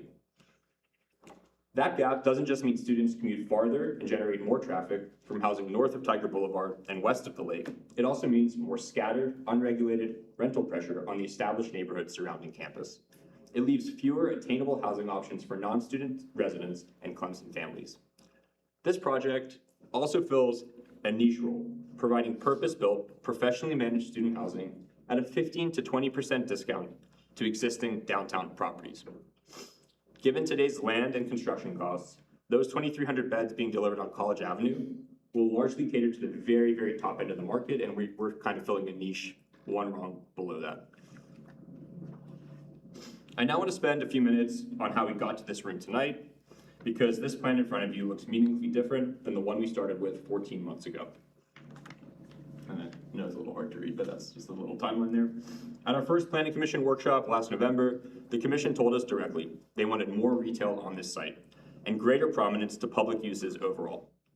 We went back and reconfigured the entire project in response, increasing our retail from roughly 6,000 square feet to nearly 16,000 square feet, and introduced over 7,000 square feet of new public open space through the plaza and the paseo you'll see in the renderings coming up. That single round of feedback turned this from a housing project with some retail attached into a vibrant, year-round destination for Clemson residents and visitors. At our Planning Commission hearing in February, we heard concerns about traffic, site access, parking, and noise, and we heard something else. We needed to learn about the history and specific needs of the neighborhood immediately adjacent to the site, and the desire for this project to directly serve and benefit the people who live closest to it. Those comments led us to engage the neighborhood directly. In early March, we met with the neighborhood leaders at the historic Golden View Baptist Church, a congregation that has stood in this community since 1910. We want to thank that congregation for welcoming us in to discuss the project and to give us the opportunity to listen and learn about the neighborhood's concerns and needs and what their vision for what a successful project here could look like. Not just an economic success, but one that respects the story of the historic Calhoun neighborhood. Alongside the practical concerns about traffic and noise, we heard something we took just as seriously, a concern that the legacy and history of that community is at risk of fading. That conversation shaped this project and the benefits package I'll walk through shortly. The site today is a single hotel building surrounded by surface parking, constrained on its eastern edge by a steep, undevelopable slope. Our plan demolishes the existing aging hotel and replaces it with a mixed-use project organized around a vibrant public plaza, 5 to 6 story residential buildings stepping down at the perimeter, a 7-story parking deck tucked to the rear of the site, partially screened and buffered by the slope, and retail that sits at the front along Reed Street and Tiger Boulevard, anchoring a plaza that's open and usable to the whole community, not just student residents. The community meeting at Golden View also shaped our site design directly. In response to specific concerns about residents cutting through the neighborhood, we're installing a raised median, a half porch up that we discussed last time, at the Greenlee Place garage exit, so residents are directed to turn right onto Greenlee Place rather than cutting through the adjacent neighborhood streets. We're also funding over 1,400 linear feet of new sidewalk in the neighborhood and adding a second cat bus shelter across Highway 76. So in total, 5.92 acres, 225 units, 752 beds, 15,650 square feet of retail, and ample surface and structured parking. It's not worth pausing on what this site could become without your approval tonight. Built strictly by right, this parcel will yield 201 units, 662 beds, less than half the retail our PD plan proposes, less public open space, and no community benefits package at all. What's in front of you tonight delivers more housing, more than double the retail, a real public plaza, and over $1.8 million in direct community investment, over and above our standard permanent impact fees, which amount to millions of dollars as well. We believe that's a meaningfully better outcome for Clemson than what the underlying zoning already allows. Here's a view of the project from Tiger Boulevard, kind of looking if you're sort of, the CVS is to your right in this image.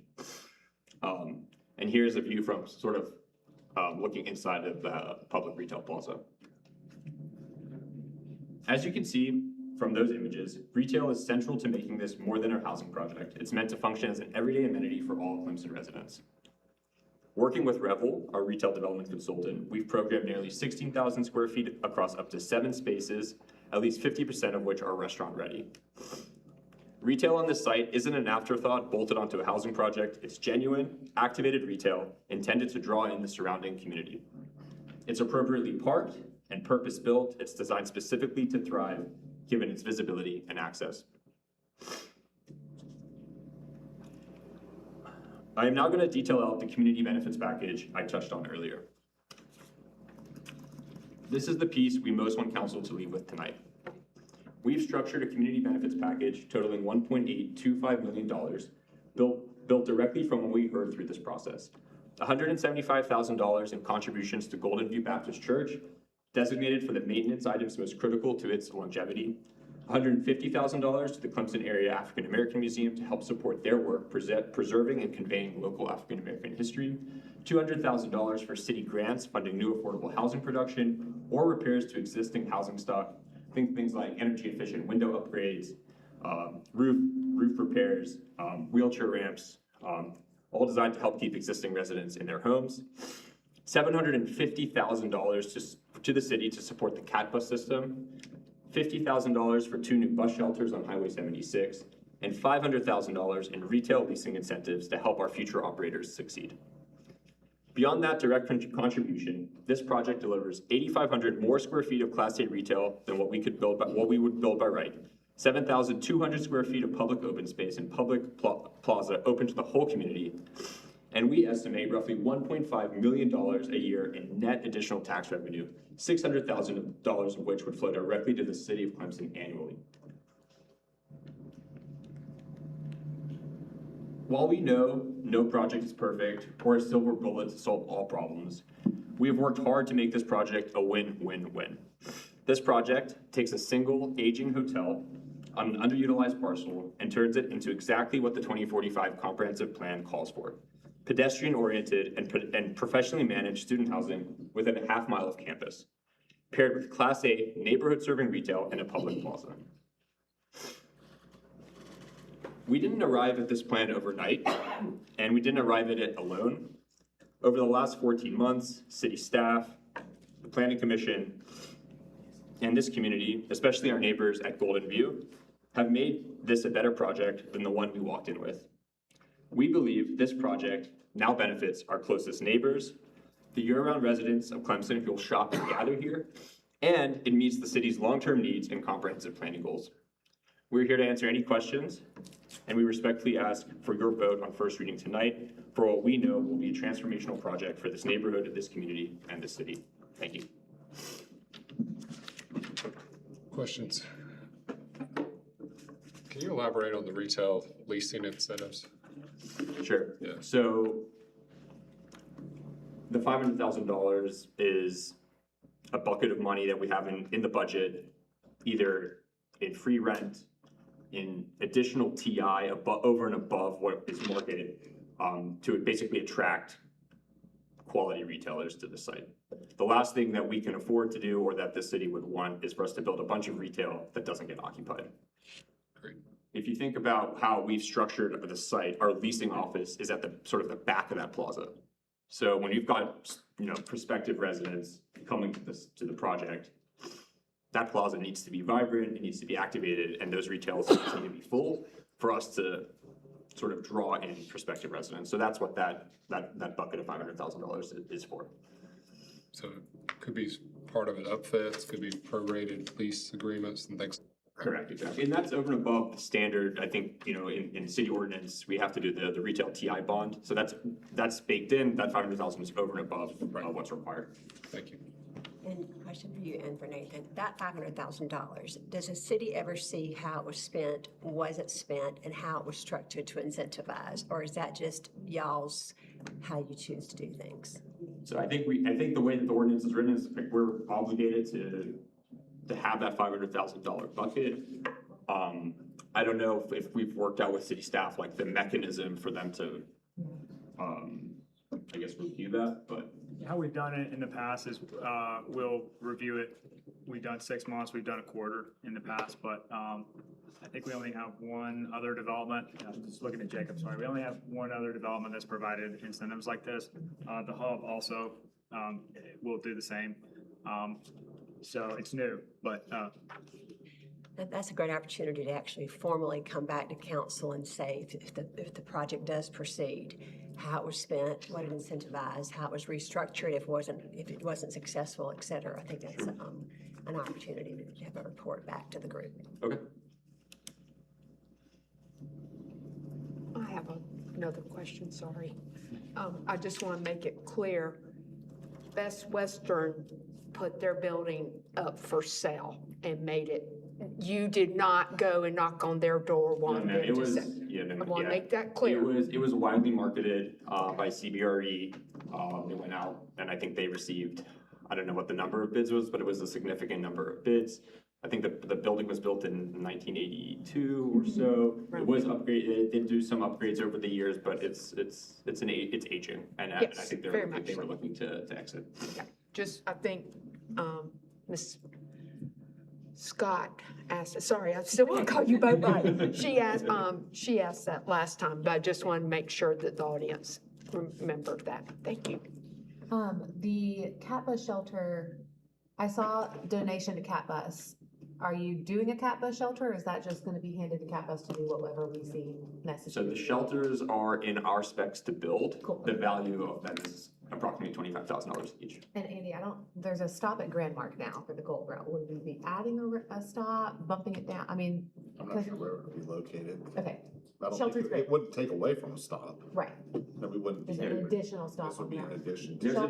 We believe there's an existing stop at the CVS on 76. It's just not, it's not signed, there's no shelter. And we didn't even realize, but apparently there is a stop on the other side of 76. Both ways. Both ways, but again, not signed, yeah. Right, we desperately need cover. And then the only feedback I can give, like I did last time, is there is already a locally owned business, minority owned business. I would think that it would be, I find it super important to try to find a way to fit them into your retail that you, or your food and bev spots that you've got. I think they do a lot of business already in town and probably have some established clientele that would love to see them stay. So I push that.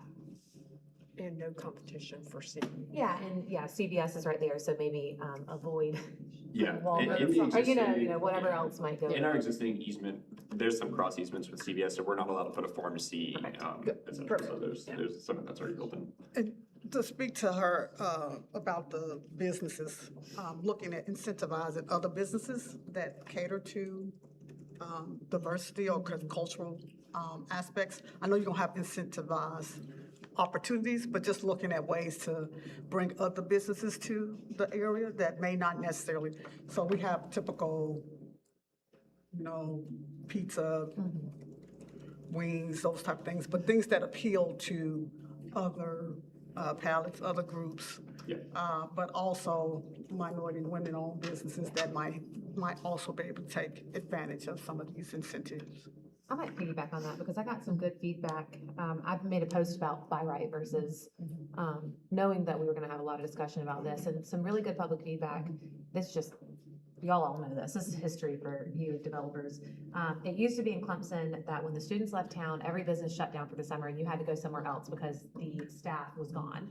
And so we thankfully don't have to do that anymore, but we have lost businesses like jewelry stores, shoe stores. We used to have specialty businesses in town back when you didn't have Amazons and Walmarts. But I think that you're starting to see markets in growing cities shift back to specialty shopping being appealing to a lot of people. So I'd love to see, I'd love to see a shoe store or, women's clothing that isn't for people like me. It's not for students. But, there's definitely, if I see another pizza and wing place, yeah. But specialty stores for sure, I think would do very well with the local clientele that are here year-round.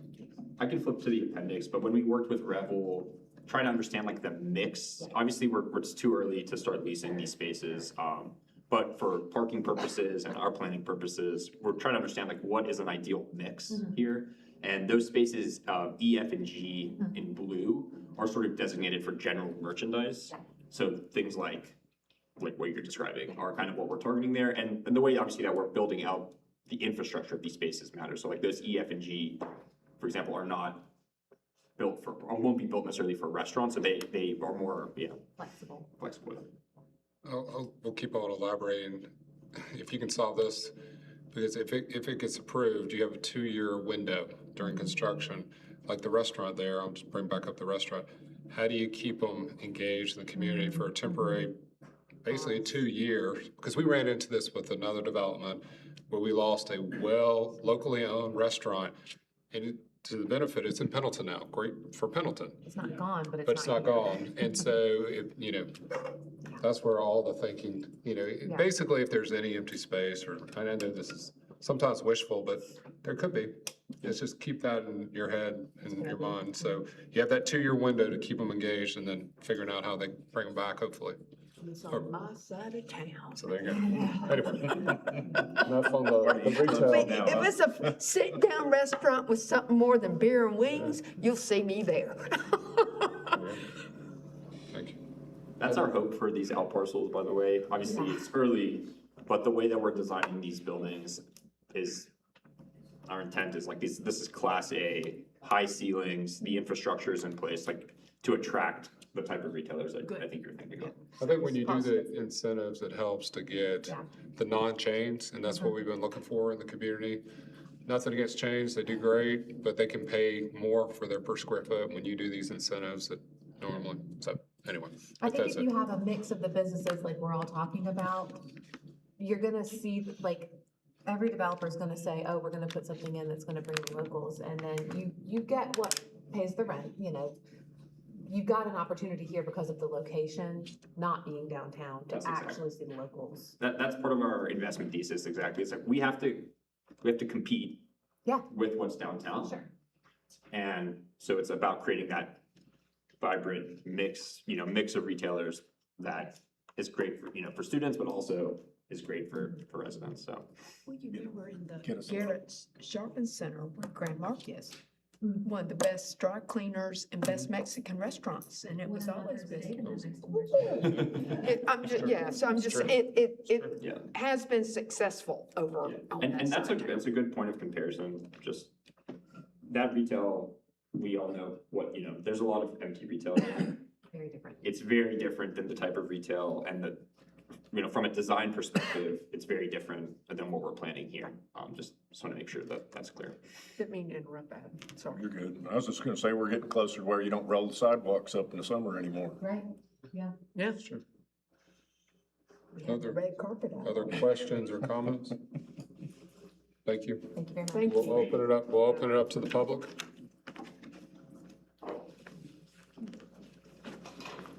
Okay. Jeremiah, you want to switch? Yes. Okay. Switching. He was gonna share his opinion with us. I live here too. That's right. Yeah.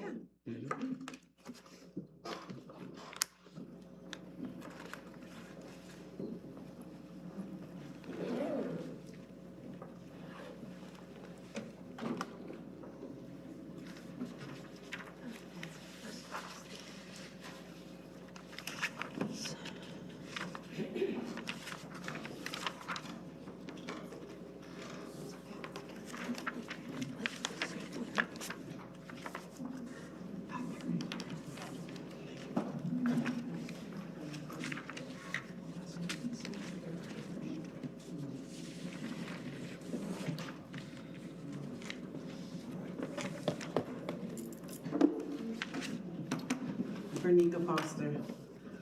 Good evening, Mayor. Good evening, City Council, and the representative from Kennedy Wilson.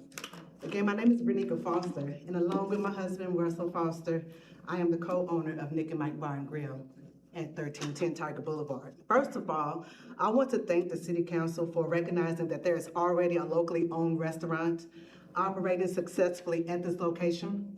I especially appreciate the comment made on the June 15th meeting regarding the possibility of preserving a restaurant presence as part of the redevelopment.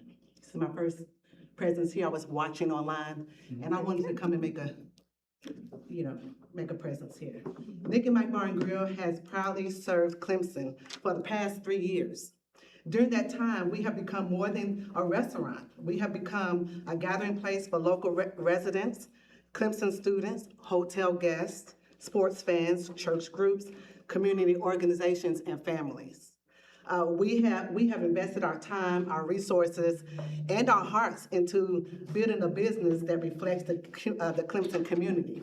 And when I say invested, we have invested a lot of time. Now my son is here, we are invested in Clemson, and we had planned to be here for a long time. He's gonna be starting with Clemson football starting this fall. So we are invested in this city, we invested in Clemson. And despite the economic challenges that many independent restaurants have faced, we have continued to grow and remain successful because of the support of the community and our commitment to serving it well. As Kennedy Wilson considers plans for this property, I respectfully ask that they consider retaining Nick and Mike Bar and Grill as a tenant in the future development. We are not a concept looking for a location. We are already here, and we have established customer base, trained staff, proven operations, and strong relationships within the community. I'm gonna just say, I know you probably didn't know, we have 2 minutes. So I will allow I'd like council. to motion for an There we go. extension, please. There you go. So there you go. So yeah, it's 2 minutes does go by, but it's Okay. something that we have for each Thank you comment. so much. There, you have the extension from council, so there you go. Thank you so much. I'm almost finished. From a business perspective, keeping an existing successful restaurant reduces risk. The development will benefit from having an established tenant and already attracts customers and contributes to local economy. From a community perspective, it preserves a locally owned business that Clemson residents already know and that they already support. We are excited about the future of this property and welcome opportunity to discuss how Nick and Mike Bar and Grill can continue to be a part of that future. We believe redevelopment and preservation can work together to create something beneficial for everyone involved. So thank you for your time and your consideration. Thank you. Thank you. Thank you. Trade cards.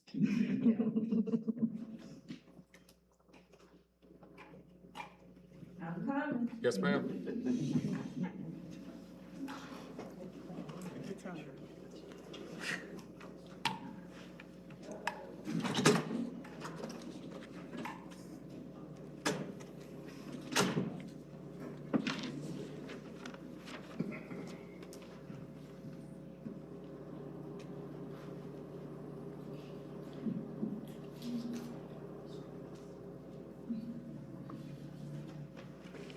She's the master, right? Not Rosa, what's her name? Rosa's back there.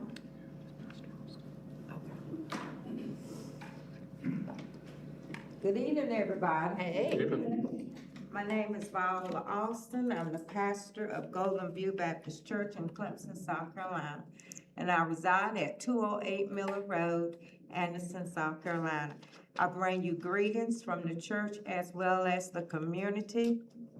And developers, I want to thank you for the wonderful project that you all has presented and brought forth.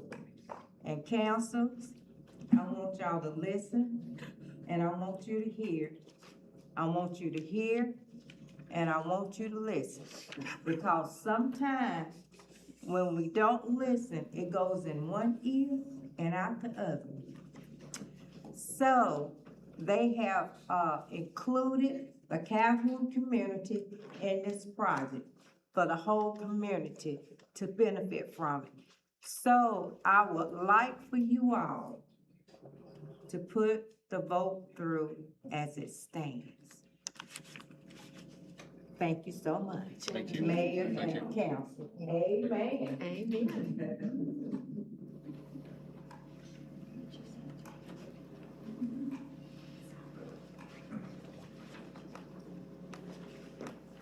It's okay if I sign after? Yeah.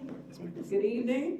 Evening. I am Linda Davis, pastor of New Hope Baptist Church in Clemson, South Carolina. I'm truly thankful for the developers who met with us at Golden View. They did listen to the concerns. We also mentioned the minority business that was currently there. Our concerns was that they would still have an opportunity to serve there, as well as other minority businesses. And we're so thankful that they listened to what we had to say.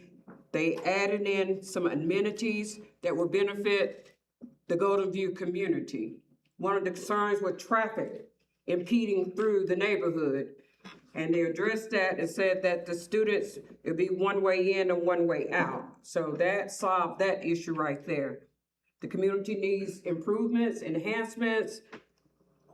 They're gonna benefit from that. So it's gonna be a win-win for the developers as well as for the community. So please say yes to this project. Thank you. Thank you, Ms. Davis. Thank you.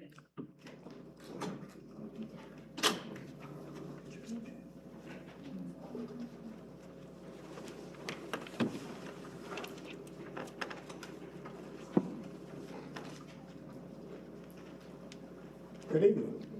Evening. I'm in agreement with what's been said. I'm in agreement with what's been said. Oh, okay.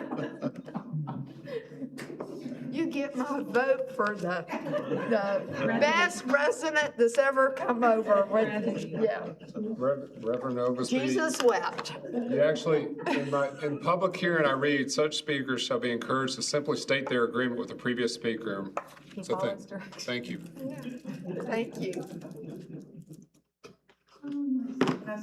Afterwards.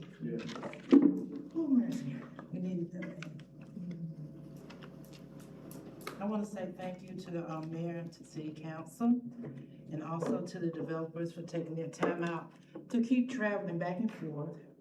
And we are hoping that you all will see the benefit of the buy right, not the buy right, the benefits. So I just want to give you a tad of history. As stated, the face of Clemson has changed, and I've been here all my life. As a child, adult, My mama worked for C.C. Newman. My daddy, he was the first taxi cab driver when taxi cabs wasn't allowed for black people. And he took people back and forth to work at Clemson University to the different dining halls and for custodial positions. We, the community, stand in agreement, and like Pastor Augustby and Pastor Davis said, we agree to accept the change that will bring benefits to empower and enhance the community that they don't have. The benefits will allow funding to enhance and maintain homes that will give quality of life that we are struggling to give right now.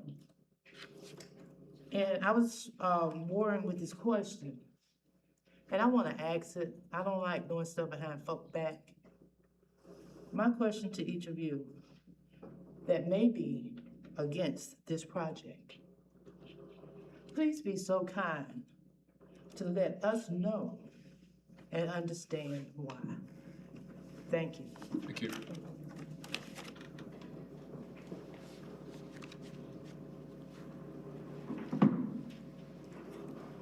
Also, I apologize for the community for vacation.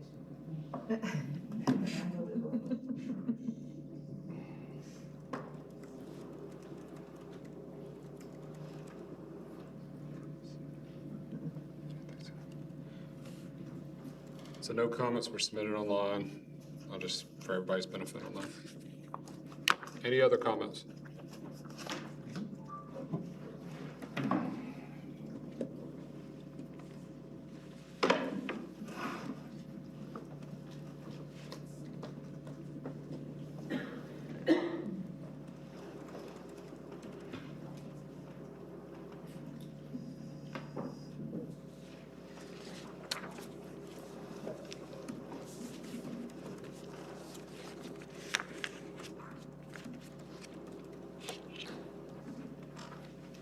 Ralph Lee, 113 Presley Drive.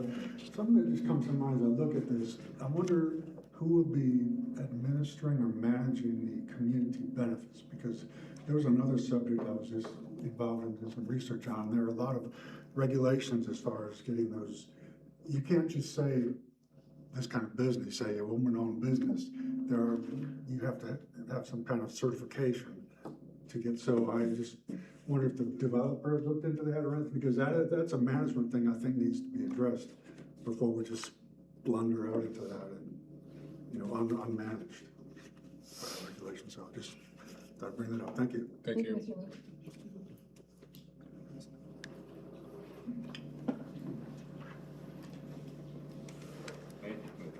I can address that. Please do. The public benefits will be written into the PD, and they'll be managed by our zoning administrator. So if at any point, the developer were to fail to provide some of the benefits that they've suggested that they will, they'll be in violation and subject to fines and further enforcement by our zoning and codes department. Thank you. Any other comments? I will turn it over to council. I got one more. I'll send it up. I want to say to the council that, and y'all seen a lot, that unlike the Pine Street one, I think this one is in an appropriate place, an appropriate time, and I know that their community has been worked with instead of against. And I really do think that this is one y'all should approach with a positive attitude. Thank you. Thank you. All right, last chance with any other comments. If not, I'll turn it over to council. I think, thank you for the work that you guys have done over the last 14 months, you said. I think this is exactly what a plan development is supposed to go like. I think that it's very clear you've engaged the community, not just council, not just staff. You've gone above and beyond, so I really appreciate that. It's very clear from the passion that they have. It makes it easy for me to vote a certain way. I think it is a good project. I appreciate the work that you guys have done. So thank you. Other comments? I just want to say that I am it's refreshing to hear something positive for a change up here. It really is. And I just want to say, something that stuck with me, Ms. Davis, is when you were talking about this project when I was in IPTE, you mentioned that not only did the developers listen, but they heard. And that has really had an impact on me. So thank you for, I know it was probably not an easy meeting, but I think that everybody has been very positive since. So thank you for doing that, being with the community. I'll just add, because when you're having to make decisions about these developments, it is helpful. And I say thank you as well, because it's important to hear the community and the voices of our residents, which is what I've always talked about, is how do our residents respond? What are their concerns? And we know that this is going to occur either by right or through the planned development. And so what's going to be best for this community? And so when we have these benefits for a community, we want to take into consideration how that's going to impact community, because we could have none, or we can have something that's actually truly going to be beneficial. And so I appreciate you all taking the time to listen, because some of our developers don't do that. And that's where we find ourselves having more difficulties.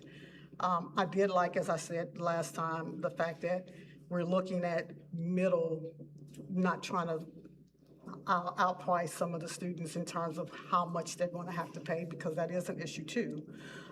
But I also like the fact that if we have opportunities to open it up for our businesses who are here, because I will tell you, I frequent Nick and Mike's, and I would hate to see it go away.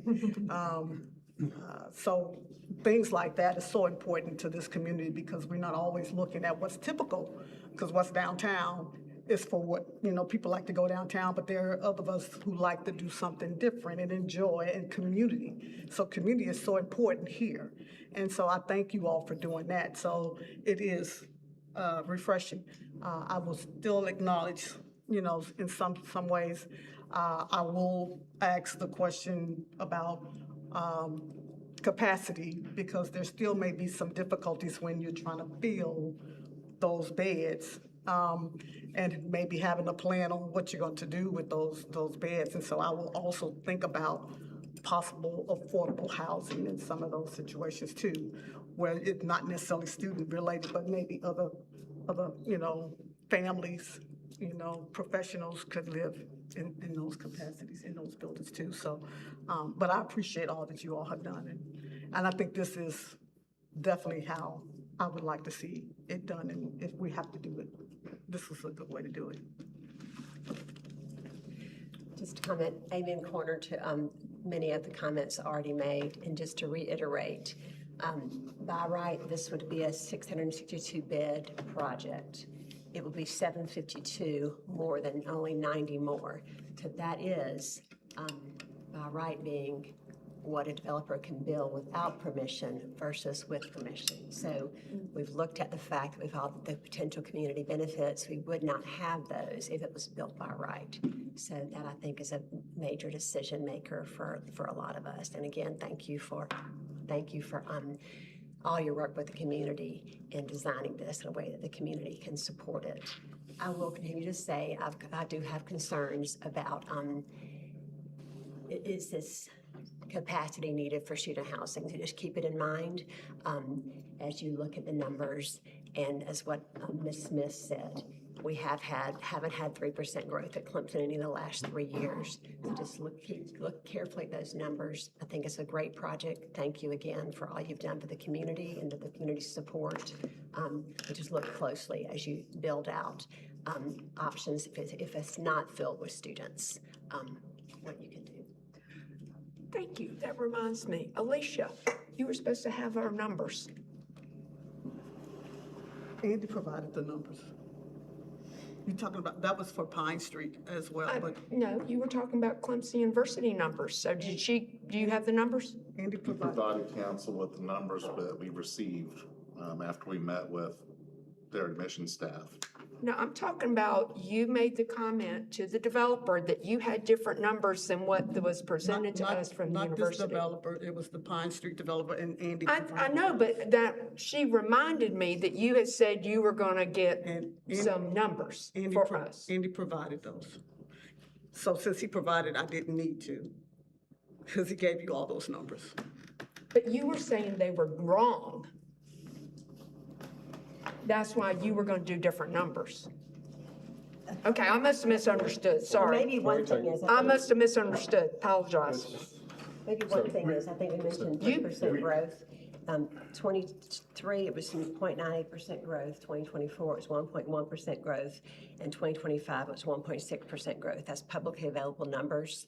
So maybe that's what you're talking about, because we mentioned 3% every year.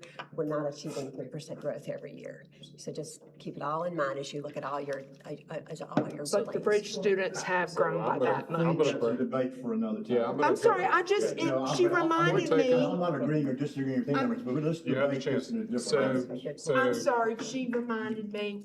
If I Okay. don't do All it, right, so I'll forget. I haven't got a chance on really, basically, I will say ditto to a lot of the comments that were said tonight. I will say that I've always wanted hotel space in the city of Clemson, and we're losing hotel space.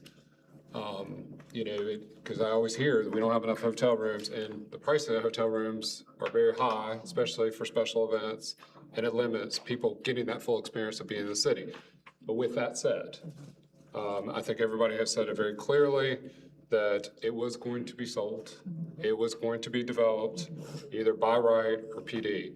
And based on what I've heard from the community, very much community benefits. Thank you very much for working with the community.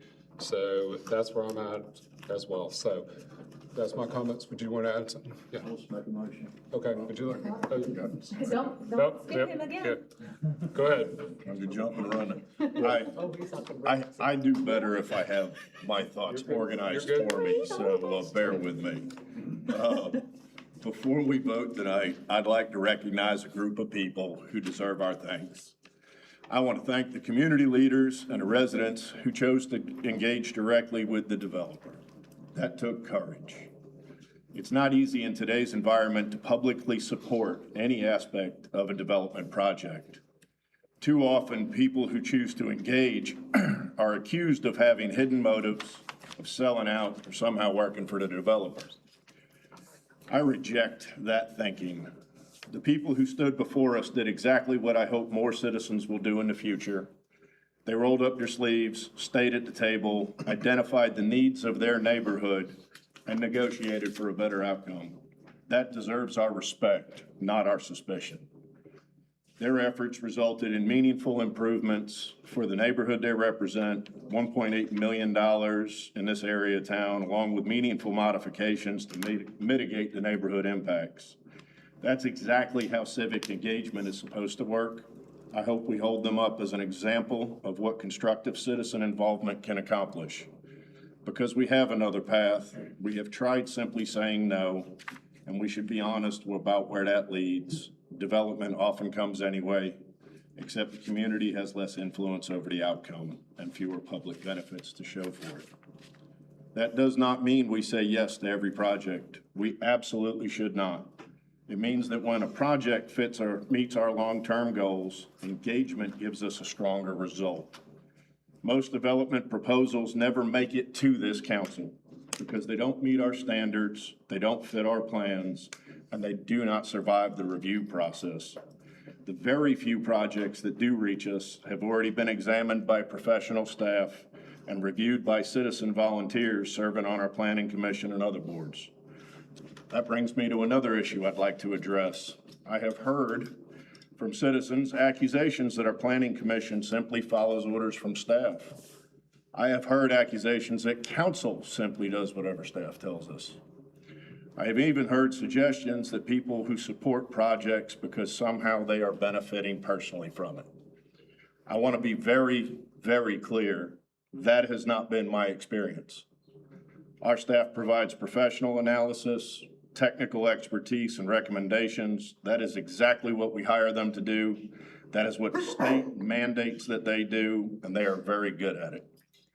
Our planning commission members are independent citizens who volunteer countless hours because they care about Clemson.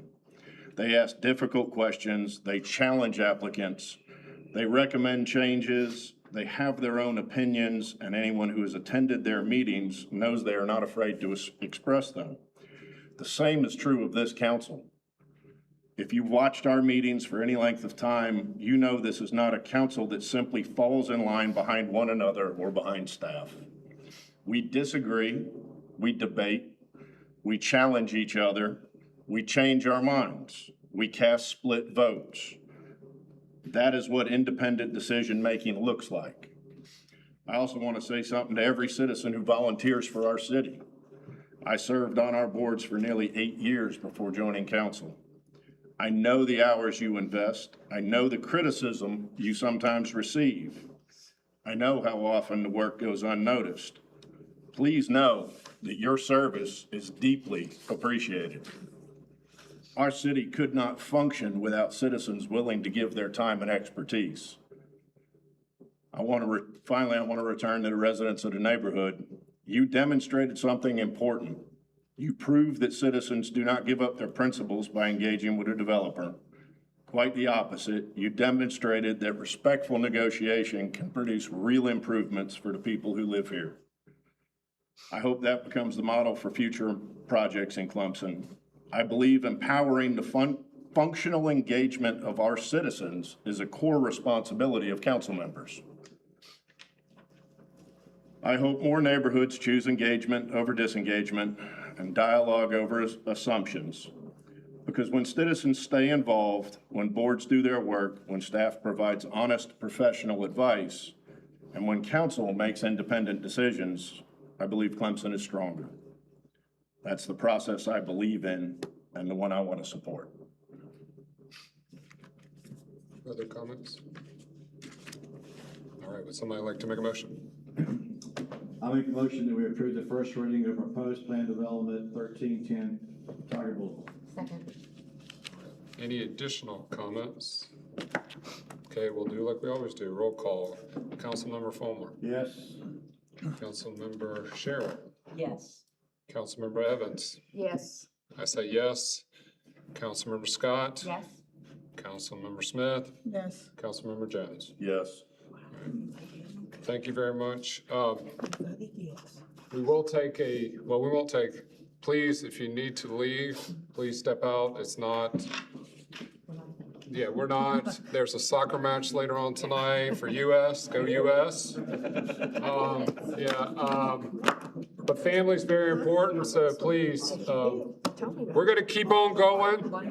We're gonna keep on going, so try to keep it kind of quiet if you don't mind, because we still got to finish out our regular session. So next, we're gonna consider a contractual agreement between the school district of Pickens County and the city of Clemson for supplying a school resource officer at Clemson Elementary for the calendar year of 26-27. Chief, you want to add anything to this?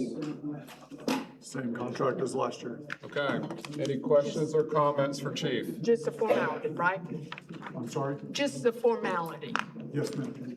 Repeat every year. Anybody from the public? Would somebody like to make a motion? Thank you, Chief. I make a motion to approve the contractual agreement between the school district of Pickens County and the city of Clemson to supply a school resource officer at Clemson Elementary for the 26-27 school year. Second. Okay, comments or discussion? All in favor, raise your right hand. All right, thank you very much. Next, we'll go to mayor, council reports, comments. I would just like to commend the Parks and Rec staff and everybody that is doing summer camps with the children in town. Claire attended the tennis camp. It was fabulous. There were experts from local tennis clubs. Camp Clemson photos are going up. It looks so fun as always. So just want to give a huge shout out to that staff. I was out there last week. Other comments? I just want to get this on record, and I know that we did a post. That was a tremendous job. Chief, I'm looking directly at you for team from our city police department, from EMS, with partner with Clemson University, to Public Works. I know I'm not listening to our communications team. Everybody was hands-on for those two major events. That's the first time Clemson has ever had two major events, night to night. And I know there were some obstacles, but I thought everybody, I was there paying both nights. And I appreciate it. So you're right in front of us, but obviously there are a lot of people involved within the city. So thank you very much, everybody within the city. That goes out, and I know, thank you, Ally, for putting that post, and Bree and Sarah and others about thanking everybody, because I know that was a huge effort. So thank you very much. I got this from Ann Med. We know they're building as we speak, the Central Clemson campus. If anybody wants to see it, it's the economic impact analysis. I thought it was good. They sent this, I'll pass it around. And then we got the Tri-County connection as well. So if you'd like to see it, there you go. That's it for me. Yes. I want to just say the Red Hill event was a huge success, both Friday and Saturday evening. Saturday night, they had fireworks, which was really, really nice. So it was really a great event. It was hot both days. So I know I missed you, Robert. I had gotten there early on Saturday, and then I came back later that evening. But I was there Friday evening as well. So thank you all for the support of all of it. Great. All right. Other comments? If not, well, is there any new business? All right. If not, would somebody like to make a motion to adjourn? So moved. Second. Any comments or discussion? All in favor, raise your right hand. Yes. Thank you very much. Enjoy your rest.